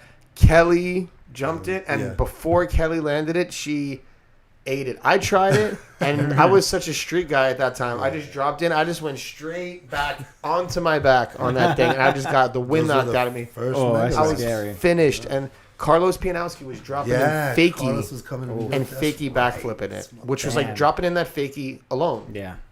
Yeah, It's those are the insane. good days, man. I won't drop in the doesn't mini. matter. I won't drop in the mini one fakie either. That's too It's scary. insane. And that's the mini. That alone. Mini, man. Yeah. That alone, you know. But so yeah, those are. I think that's where that came from. Right? The first mega ramps also came from blading, and then it became the huge thing for the X Games. It became one of their biggest, Because people were focal dying points. every year on Yeah. it. I remember this guy's shoes. I forgot what's his name. Jake Brown? His Yeah. shoes went flying, like they exploded off his feet. Flag round from 50 feet in the air. something crazy like that. That's insane. I will say they did kind of kept making it bigger and bigger. And Oh my god, the fucking one bigger. that he ate shit, that Yeah. one that he fell on. Like a 20-foot wall to go up. I think they're No, 30 that- foot. I think they're 30. No, that one was. They made it bigger, but Video game. Yeah, Yeah. the first ones Those that are they video saw the ideas kind of came. Yeah. Same thing with the NIS. I mean, the NIS inspired the X Games. You know, they saw the NIS in '94. '94 was the first NIS. Yeah, and 94. then '95 was the X Games. We drove down to the first X Games. We're getting to a point where like it's like a really like we used to say, oh, that was 94, 95, 96, 97, and we was like 2003, and it was like, oh, it's right there. Now we're getting to a point where it's like, Yeah. yo, that was in like 94, Yeah. 95, 96. Then like, you know, I skate with kids that were born in like after 2000. 2000s. You know what I Yeah. mean? It's like wild, but No, it is it's crazy funny. to think about. I never knew how much we influenced other sports and Yeah. shit until this episode. Well, we're very innovative. We were one of the newer guys, so everything we were doing at the time was, we were looking for new things to do because one of the things they kept accusing us of was biting off of their stuff. You Right. know, a lot of their tricks, the Smith grind, the Japan, the stale, and the Rocketeers. They kept accusing us of taking their stuff. So. Well, it's true to some extent it because is they were because there we borrowed first. them. Yes, absolutely. They were there Absolutely. first, so it's gonna naturally get an influence from Absolutely. that. Just like they borrowed a bunch of things from roller skating from the beginning, quad skates. Oh, Their they- skates boards are based on roller skates. The Everybody guys who influences. skated sideways, Yeah, like side the, surfing. yeah, surfing. the McTwist as they credited in the Bones Brigade video and like some other things, and there's always been the back and forth influence. Like I remember, like even in recent times, I saw like there was a cover of a Thrasher where I mean it might have been 10 years ago at this point, recent, I don't know, but like this guy just did a rail to rail, and that was like such a basic, I wouldn't say basic, but it was like a thing that wasn't like the highest level of rollerblading. Like a lot of people were doing rails to rails, and then Like a down rail to down rail, you mean? yeah, down rail to down rail. But and then you just see it in skateboarding, and it's like you can't help but think like obviously there's some influence like from like areas because it's happening in other sports. So you can only think, oh, it's happening there.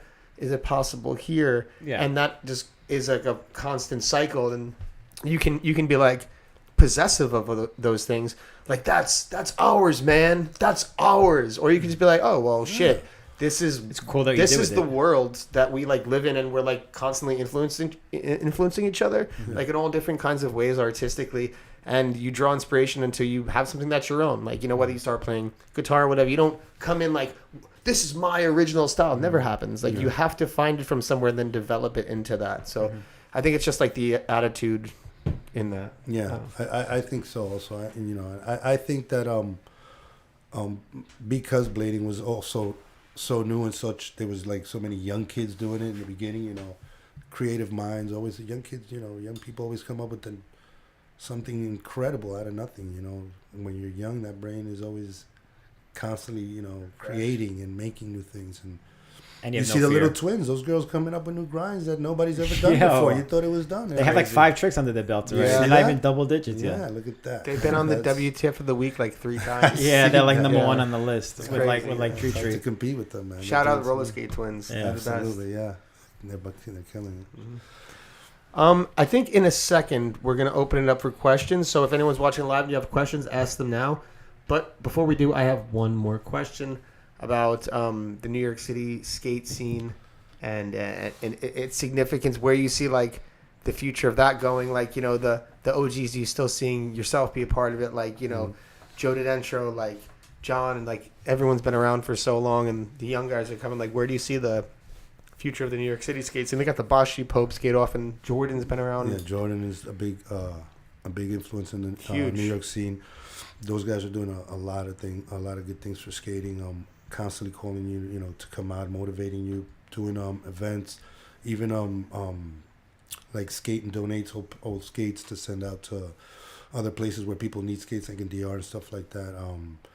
So yeah, I kind of see like the older guys and the younger guys actually helping blading stay alive in New York right now and passing the torch. I see a lot of people transitioning from other sports to blading because there's such a big influence now. You'll see 20, 30 bladers together again. That was a rarity a couple of years ago in New York to just come out and go to a spot and run into 20 people. Back you go a couple of years before that, you couldn't go to a spot and now run into 20, 30 people. At its at its highlight. So I see the comeback. I see the transition. I see the new people kind of discovering skates, or the older people that used to skate discovering it all over again, and getting back on blades. So yeah, I think the New York City scene is strong and well and alive, man. I still got the Tuesday night skates, that I do by my way. Everybody's doing their little thing that we all support each other and come out. I think roller skating is a big help too. Definitely. Quads coming back and all the quad skaters, because I hang out with a lot of quad skaters, and a lot of times it's it's just the push, and everybody kind of the camaraderie always helps. So I think it's super healthy in New York City. You see it. Substance is kind of like a nightclub for skating. No, not that anybody's clubbing, but you got the music going at night, 10, 11 o'clock at night, skating hard. So it's kind of like a gym, nightclub scene type thing. That's bringing a lot of young people in. And, nobody's, especially after this whole pandemic thing, people aren't into like really going out and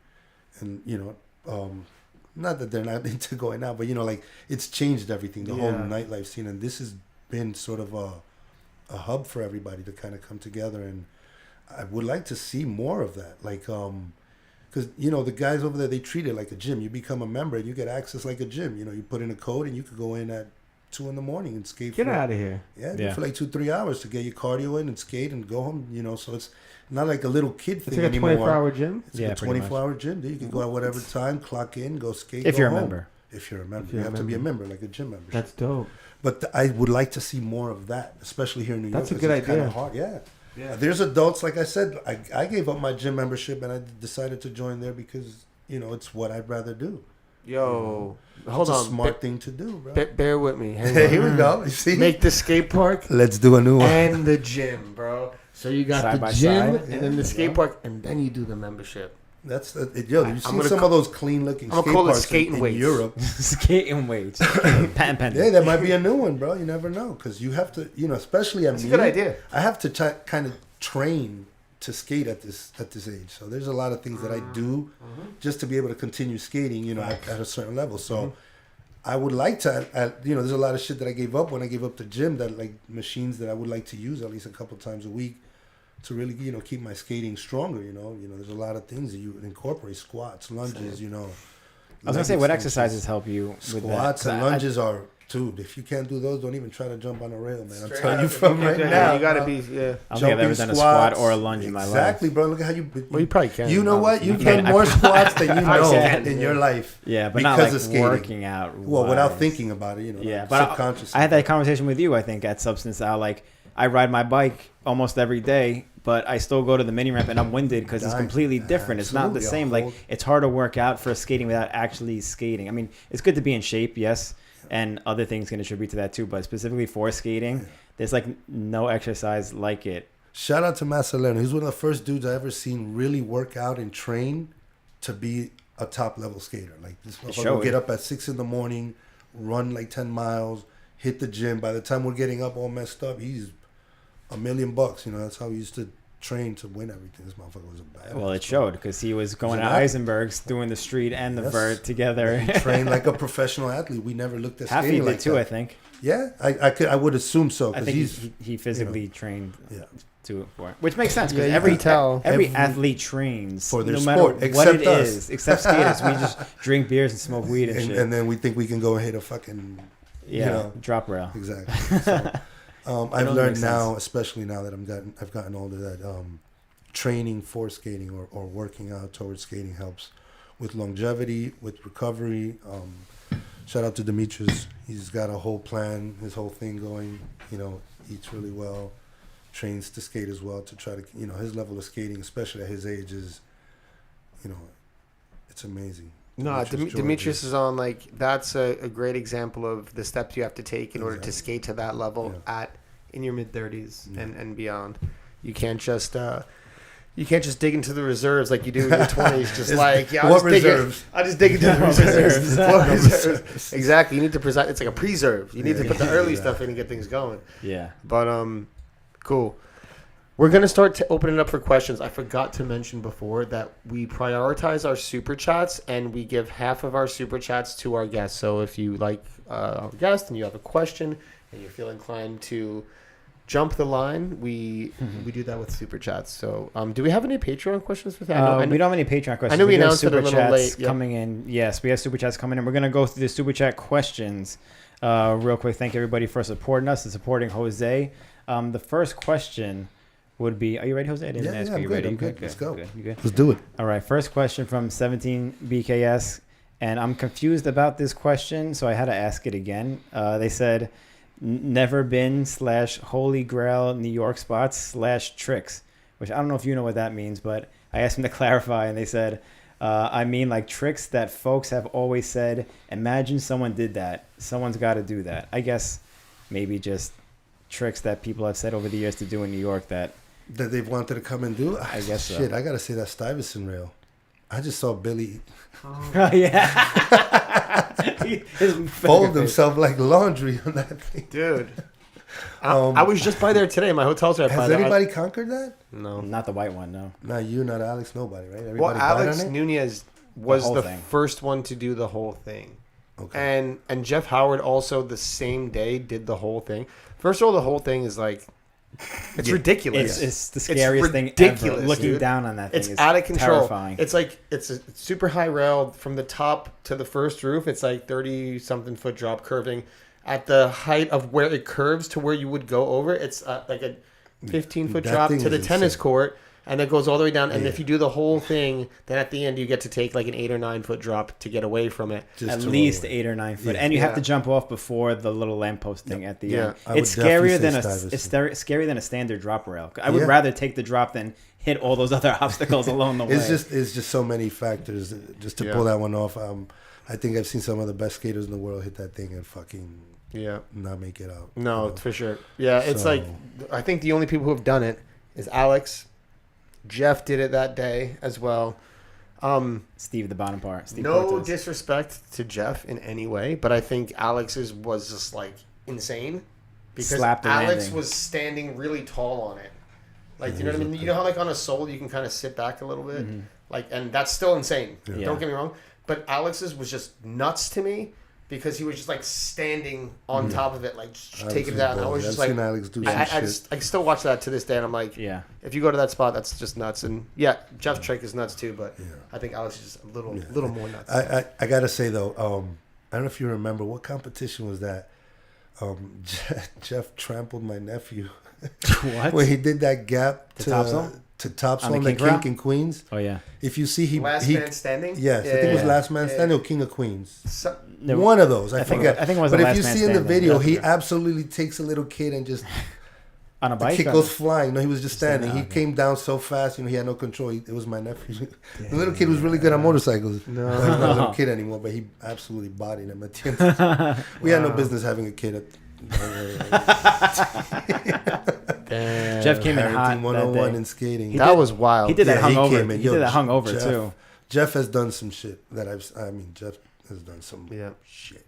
Yeah, he has. That was one of the biggest stunts I think I've seen. And he just came out the blue and said, I'm a gap it. I'm like, no, you're not. Jeff has done something. He was the first one to try to jump off the rail into the tennis court. He tried it more times than anyone. He tried it like 9 times. Insane. telling And, you. and he Bro, still hasn't had enough He of it. tried it wants to like go back. 4 or 5 times in one day. Yeah. Like, that's Respect to Jeff. insane. Jeff dude. Howard is one of the hardest huge skaters I've gangster. And he dude, still wants yeah. to do it now to this day because he said he would come back to do it. I don't understand what the Make hell sure is I'm wrong there. with I that want to guy, see it. bro. I want to see that. Make sure I'm I there. told him Yeah, I'd I buy wanna him the see it plane too. ticket to He come might out. be able to I'll definitely pay for that too. I Everybody know would that. pay for that fucking plane He ticket. might be able to do it now because he's like definitely sober and vegan. Yeah, he's fucking Well, good, bro. That is guy he vegan never or loses a vegetarian? step. But I know he has like a good light diet, so he might be a little lighter.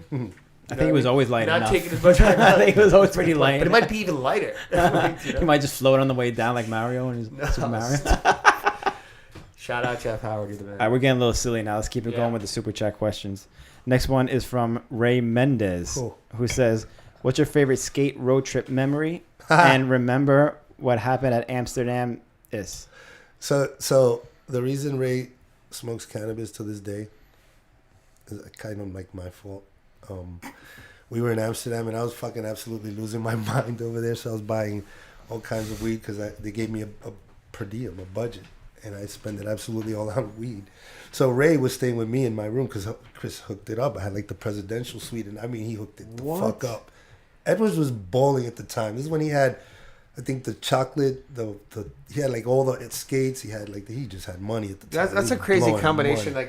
Like Edwards with like just like crazy amounts of bowling money Wow. and just like a huge heart. Yeah. Oh yeah. Like the That's always biggest been heart Edwards, in the man. world. He's like always he's been always like been that. that. Yeah. So I Huge mean, shout out Chris Edwards. yeah. Remember you won the competition I did at Oil City? He came Yeah. down to judge it. Yeah. He's always been like just one of He's the always been like the one height. of the greatest yeah. guys. Yeah. So, and Ray, Ray and Chris Edwards, you always see them together because they're like a team. But so Ray was, was part of the crew in Amsterdam that year, and he didn't smoke. He was all straight edge at the time. That's John right. didn't smoke. None of those guys smoked back then. Like I said, we were the fucking outcasts because smoking in the '90s was like a big thing. Yeah, it's like you did drugs. You fucking Yo, do this drugs. guy's doing drugs. Like, So Ray was like, "Oh, it doesn't fucking count because we're in Europe." I'm like, "Of course not, bro. Just go ahead, hit it." He's like, "Yeah, it doesn't fucking matter. We're here." And he smoked, and I think they were doing the news, and some chick came out topless doing the weather because Europe, nudity's a little more comfortable. Right. We were watching that. Yeah.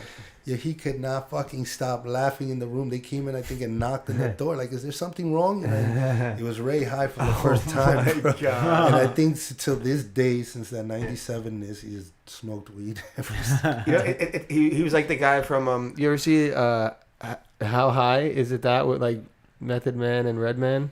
Yeah. Where like the guy who like steals the weed, like he like smokes the weed for the first time. He used to be like the really tough like security guard, like don't smoke weed, I'll catch you smoking. And he smokes the weed. He's like like he just like finds home. It's like the Brown Brothers. So that's a bad. That's a very specific. That's a very specific reference. Yeah, so that one I can't forget because I'm mainly conned Ray into becoming a kind of piehead for the rest of his life. So that one was fun. But I think my favorite tour was when we went on the G13 tour in the Winnebago. Ron, Sammy. I don't know if you guys remember Sammy. He was in FR. Puerto Rican Sammy from the Bronx. He was fucking crazy. Ron, Sammy, me, Harry, John went on that tour. Who the hell else went on that tour? It was fucking crazy, bro. That's where we started getting into all the fights. So we fought at Scrap. We fought all over Pittsburgh. We fought in Pennsylvania. I mean, every skate park we showed up to, we got into a fight. It was me, Ron, my brothers, and a couple other heads. We were throwing down with everybody in every single skate park. And so I quickly figured that when you go out of town, you had to get ready to scruff because people were always trying to test you. But yeah, that was a crazy tour. We were like, Ron held us down because we had a minimum budget. Ron knew all the tricks, how to keep us fed, keep us alive. That's why I always say shout out to Ron. He really looked out for us. But that tour was wild. That tour was like a bunch of inner city kids, like really crazy kids. Like, let's put them on a Winnebago and take them to Detroit. So we ended up going to, I think it was a scrap competition, and we were promoting G13, but it was crazy. We did a lot of crazy shit. I'm not going to say anything because I'm going to protect a lot of you guys out there, what you were doing and what we were all doing. But yeah, it was a pretty wild. So I think that was my favorite tour because everybody was it was organic. I mean, again, that was a G13 tour, which was my man Shura. He's always been down to earth, so he put up with a lot of our crazy shit. We were, shout out to the homie. Yeah, shout out G13 to tour / the fight tour. That was one of the craziest tours. That's why I think they got the whole idea. Like, we should put these guys on tour to fight. Throughout the whole tour, we were just scruffing whatever. That's a funny concept. I want to ask Arlo about that next time I talk to him. Definitely ask Arlo because I know that they wanted to put him, Bergeron, and me. And I don't think he was on it. I know it was me, Bergeron. I forgot who else. Budnick. That's right. Oh, really? Oh, Mike that was makes a fucking sense. savage. Oh, That Budnick. makes He was sense. not, that makes Shout out to my man Mike perfect sense. Budnick. Perfect sense. I'm still riding his wheels. Shout out to Eulogy, man. They still keep me alive. Isaac is the man, bro. He's always taking care of me forever, man. And I think I still got Those original Austin wheels. Still. Do you? I got some put away, yeah. Damn, those are worth like man. tens of dollars now. Those are Austin, man. But yeah, Eulogy's the man. Eulogy's the product. Get some Eulogies, get some Create Originals, get some Mesmers. Those are the shit. It won't hurt. No, those It won't hurt. Get some dem skates. Come on, let's keep this thing going. Let's keep it going, baby. Yeah. We have Some a. ghetto community gear, Oh, you're not wearing the jacket. Ghetto community. Shout out Jordan. Doesn't Jordan, make Jordan people- Baez, man. Holds down the Shout out city. to Jackie and Carlos. They're having a Yeah, huge shout out Having a to baby. Jackie and Carlos, man. Carlos is Carlos. doing so much always with skating. Yeah, I the saw him Blake skating at the calendar. competition recently. He was killing it. Blake doing big things. Yeah, and yeah, they're right around the corner. I'm excited for him. Mm. Yep. Good things. Um, Anyone else? next super chat from Mr. Dale Tan, Oh shit, who Dale. wants to know if you landed the 5 in the mini at Substance yet. Yeah, I've been eating shit, Dale, but I'm this close. This close. I used to have them, man. It's just fucking old and rickety. And, I'm still Listen, trying. a 5 I'll get it this week. A 5 on No, a but it has mini to be ramp is above the never going to be coping. like that comfort trick. It's always I going to don't be. know how. I wanted to get it comfortable too with me. Also, Above on the coping, at least a good 4 or 5 feet out. Oh, 4 That's or the only 5 way feet. you can. I will not accept it any other way. It's got to be at least a lofty. on the bigger mini though. I'm talking. you're Yes, talking on the yeah, extension, okay, yeah, yes. because that's even easier than a little one. That's that old vert blood. Shout out Yeah, to Neil sure. Martin. He's a big inspiration. I always see him doing 5s Yeah. and doing all these big things on the ramp. And, Mhm. I'm still a really, really big fan of vert skating and a disciple of vert because it's one of my first loves ever is to see vert skating, one of my favorite skaters ever was always Manuel Belirez. His style was fucking, something different to me. Huge, yeah. It was a big influence in skating. I try to skate like him a lot. TJ Weber, I saw you guys talking about him. That dude was a man, first dude to really bring style, I think, to skating. Big influence. Love me some TJ Weber skating. Yeah, a lot of dudes like that. Arlo, Chris Edwards. My brother was always a bigger Chris Edwards fan. I kind of leaned towards Arlo. Those were the first guys that kind of... Harry was more of Edwards? Yeah, he always had the chain, the boneless. He kept the real Chris Edwards. That's real. I was always with the fucking baggy shit looking like Arlo. Looking crazy, dyeing my hair and Did shit. you do the chops?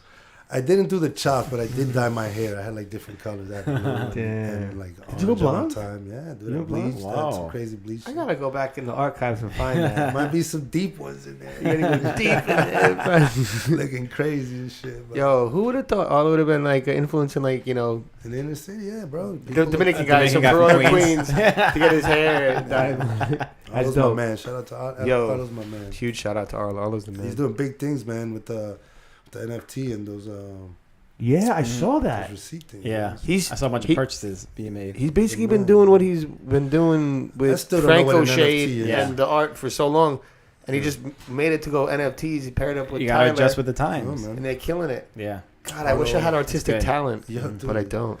He's cool. We gotta man. do The- an the NFT. avenue Arlo's was always man. had that talent. He's always Always, like, kind of stood bro. out. He's had some really spectacular talent at just doing shit. Like being creative. Yeah, That whole tag shit, like Kill All Girls, was fucking genius. he's a godsend, Yeah, bro. it To was blading, he really was a huge, Yeah. big influence to me. huge. No. Next super chat question from Mr. Brian Lewis, who says, this was coming. What is the Jose special? I it still can't around? even remember. It Oh, is. They fucking have it over there across the street from my house. You're gonna have to go back to the one video. You don't even remember bro. what it was? Dude, it was like, fuck. You're disappointing a lot of people bread. right now. It was whole wheat bread, boar's head chicken, lettuce, tomato, salt, vinegar, pepper. I forgot what the fuck the rest was. I think that was it. I'm pretty sure that was it. Little mayo, maybe. But you go to the store on 101st, you tell them, give them the Jose special, and they'll still make it for you. All right, Brian's got to 20 stop years by. later, it's 20 years later. How old was 21, it? right? How old was it at that point? Was it new at that It point? was, no, it's been around. It had a couple years there, but, I'm just saying since the video. So at It's least, like- 21 years yeah, since the yeah. one. So, it was Holy the one. shit. It came out in 2001, bro. Come on. Was it 2000? No, I think it was like 2003. And it was shot all over one. That's why he called it one. No, why was it called one? Brian, what year did Help one us come out out from an nature skate video? That was all the super chat questions for now. Moving on to regular questions. Do you have any questions there, Billy? I don't know if you were. Truck 55486 asks, remember the movie No Money Down? No money down. Oh, yes. No money down. Can we? And Sean Pellegrino says, can you lean into the mic just a Yes, touch? sorry about Thanks. that. There we go. Wait, was that a super chat question? No, that was just a question. No money down. Which one was no money down? We're having a hard time here. I don't know, to be perfectly honest with you. I don't know. Those were I think one of the smaller videos that came out back then. Yeah, I shit, bro. I'm telling you, man, I smoke a lot of weed. Well, you know, hey, man, that's okay. And Somebody help me out here. Which one was No Money Down? No Money Down was... I don't know, I feel like if I YouTube dude. it, it's not really gonna pop up. Oh, Jackie hit us off with a super chat. Nice. She said, from Blade Calendar, Los and Jackie. Shout out Blade Calendar. Hell yeah. Shout 'em out. How would you describe the NYC skate scene now as an OG? And thank you so much for your blessing, guys. Much love. Shout out Jackie and congrats. And Did they have the baby yet or wishing you no? guys the best. No, not yet. but on the way. Um, Oh, No Money Down was Shura's first video. yeah, so Ray now I'm says. remembering it because Yeah. I think I got a slight. I came out in the background. I used to drive down with Ryan and Dave and all those guys to Shimerville to shoot that video. Wow, dude, who remembered that? I couldn't even remember. Ray. That was amazing. Ray. Of course, Ray. You know what? Because he didn't start smoking weed till after that. Exactly. That's Yeah, exactly what happened. he remembered that. He remembered. But yeah, dude, I remember going to Shimerville and to Cheapskates to film that video with Sure and Gunars. Anybody remember? Gunars was the man. He was a big snowboard, skateboard guy, photographer and filmmaker. And he did all the what the fuck were those videos? The instructionals. Not Ride Like Aaron, but there was I do know. Yeah, it was, Some Free I was Advice? in those. Some free advice. Some Free Advice, SFA. Some free advice. Yeah. SFA So too. Gunars Yep. did Come on. those, and Sure was in there. You go. Austin knows his shit. I don't smoke. It was Inside Out. I don't smoke. That's why. He still got it. Yeah, he still got his All right. cells there. So yeah, so Some Free Advice came after No Money Down. That's a great reminder. I remember I came out while Ryan was doing I think a 540 in the back of the Mini, just like with a smile on my face. It was my first clip in a video ever. Good shit, Ray. I didn't even skate on that video. I just came out in the background. And then we can't forget Jackie's super chat, by the way. Yes, Which was, how would you describe the NYC skate scene now as an OG? Like I think it's really up and coming. It's amazing to go to any park now, and find blading happening all the time. It's a trend, yeah. So it's Cool. dope that it's made such a strong comeback, and I just see it growing. I see it expanding. Like I said, with the help of quad skating, and you know, it's helping people like remember and put back their skates, put them back on, and kind of come out and join the crew. So I see it healthy and alive. I see in the next couple of years, just like a big scene and big competitions, and a lot of people kind of supporting everybody else because I see all the young people back in. Yep. You know, I think Jackie's son skates. You know, my nephew skate. We got a couple of young kids also. I got my son skates. I'm getting my daughter skates. You know, like we're trying to keep all the younger kids back on and Building our own soldiers. absolutely. And you know, skating is just in itself. It's healthy. You know, it changes everything. You know, just to roll and feel the wheels rolling beneath your feet. You know, Right. First time my son put on skates, you know, it was exhilarating, and you know, just to see him, you know, doing that was, you know, it reminded me kind of why we do these things. Yeah. So I kind of keep it really simple now. That's cool, man. Really basic. With blading, it doesn't have to be this big. The highest level. Exactly. Yeah. Just have fun. Yeah, just love the basics now. Oh, yeah. The fundies. Oh, that's awesome to hear. We gotta ask these questions from Mr. Ramel Knight, Ramel, that's my who man. says, Huge shout out, Ramel. who says, what is your favorite trick and how was it skating with Gil Vasquez?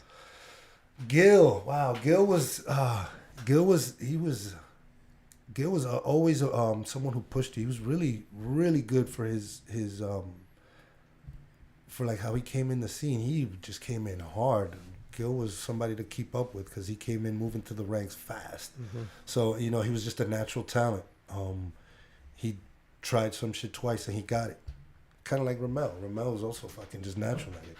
You see Ramel now, he barely fucking comes out. He'll come do some crazy shit. Yeah. He's just natural with it. So, yeah, I think my favorite trick would be True Mistrial. True Mistrial, I think. Very I do specific it pretty favorite clean trick. sometimes. Now, you've been doing So that I one do for pretty a minute, crazy yeah. shit. Yeah. That's a good one. So it's a go-to. I think top mistrials are pretty simple. Not simple, but comfortable for me. I find them comfortable, so I do like a good clean mistrial. You still got fast slides? I've been trying them shits. I think I'm gonna try one soon. I know that picture you took. Yeah, Oil City, in Oil right? City. I Yeah. used to have them. I think I'm old now, bro. Everything is like I try it and it doesn't come out. That's what I'm saying. It's very difficult to like accept that a lot of the high level shit that would just be second nature to me. That it's become a lot more difficult. So a lot of it is accepting, and kind of just watering it down a bit, but enjoying it. I really enjoy it. So it's not like it makes any difference. It does feel really good to land a high level trick. That shit. So I'll throw that shit any fucking. I don't give a fuck. I'll throw it, but the landing it all the time, that's just not become as consistent as it used to be. So Well, just think about how good that 20 stair rail is gonna feel when you lace that. I'm so doing that shit with you guys. So Right. let's get ready. I'm with that. I go in there. When I walk my dog, I walk next. I always go to the rail and sit there for a minute and just be like, "This summer is I'm gonna on." see you. Yeah, I'm this see summer you. is. It's like a fight. So I'm like sizing them up. I'm like, all right, You gotta all right, mentally all right. prepare yourself. Like skating is all mental. I It's go got a to the sketchy spots a lot, and you have landing. to figure it out and see it. It's got a and then- sketchy landing. There's dirt Get down it. there. There's Yeah. wild branches and shit. But it's it's part of getting in the ring with that shit. Yeah. I remember like. Let me see. I'm gonna try. So Hell yeah. before we go off, because I believe that was the last question as of now at least, but I'm curious, as a 45-year-old, how would you mentally prepare yourself or prepare yourself in general for doing something like that, like a 20 stair rail or just any rail in street in general? Because especially since you've been skating mini ramp for the last however many months. Yeah, because of the weather in New York, which is ass. I would basically, I guess I would size up to it. So I would probably go to like the, say Betsy Head. I'll probably try the smaller one. Then I'll go to The Skatepark rail first. Yeah, and then probably go to Maloof and jump on the down. I mean, I'd probably skip all that shit and just go for the rail after the second shot. I just go for Let's it. make it or break it. And I think I'm pretty confident it's not. I'm pretty confident I'll come out alive on the other side. So Yeah. I've been doing it for a while. That's what It's it the is. adrenaline, They've yeah. been doing it for a while. Because I did a gap the other day for the first time in well over a decade or something like that. And I just kept thinking, like, I was scared a little bit, but I'm like, I've done shit like this before. I'm like, I can still do it now. I'm older. I'm better. I'm smarter. Like, I can still do it That's now. what you start taking over, and you'll be like, you know what, man, I got this. And I think it's, So, yeah, we're definitely going to put that rail up for you guys. We're going to get it in. There's a kink rail next to it, too, which was pretty wild. Yeah. I haven't done a kink in a while. So. There's a few rails in that park. Like that's the one that like we went there with like Brandon Smith and like Brandon those are the Smith, guys. yeah. Oh, with like, the super kink rail? Yeah. yeah, he Park? torque In that sold that park, one, yeah. which is Yeah. pretty sweet. Cameron Yeah, Carter's nice area. around that area, too. So I He might always sends me pictures Cam, of that Cam area. lives here just, now. he's down by me, so Okay, yeah. I'll probably bring him out to skate that thing with me because Cam is a savage. He wants to hit Wow. that kink rail. I know that. Yeah, you see? And he's in the area, so Wow. maybe we'll come at it together.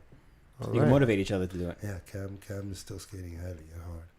Shout out to Cam and Layla. Shout out to all CD, my man Angelo, bro. He's also been a big, really close friend, and we work close together in the cannabis industry. Shout out Angelo? to everybody who works in the cannabis industry. There's a couple heads out there that blade.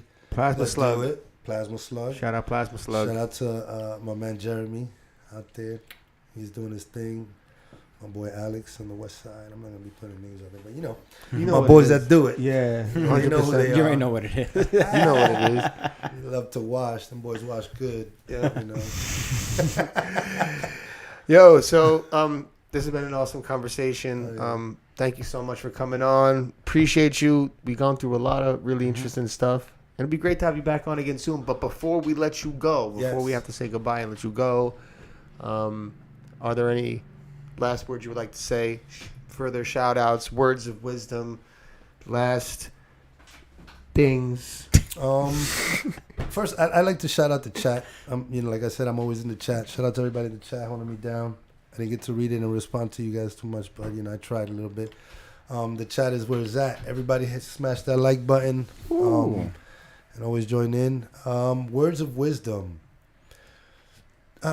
With the way times are going these days, everybody should just take it easy, take a chill pill. Don't take everything so serious. Go out and skate. Get a pair of skates, whether roller skates or rollerblades. Go out, have some fun. Be kind to each other.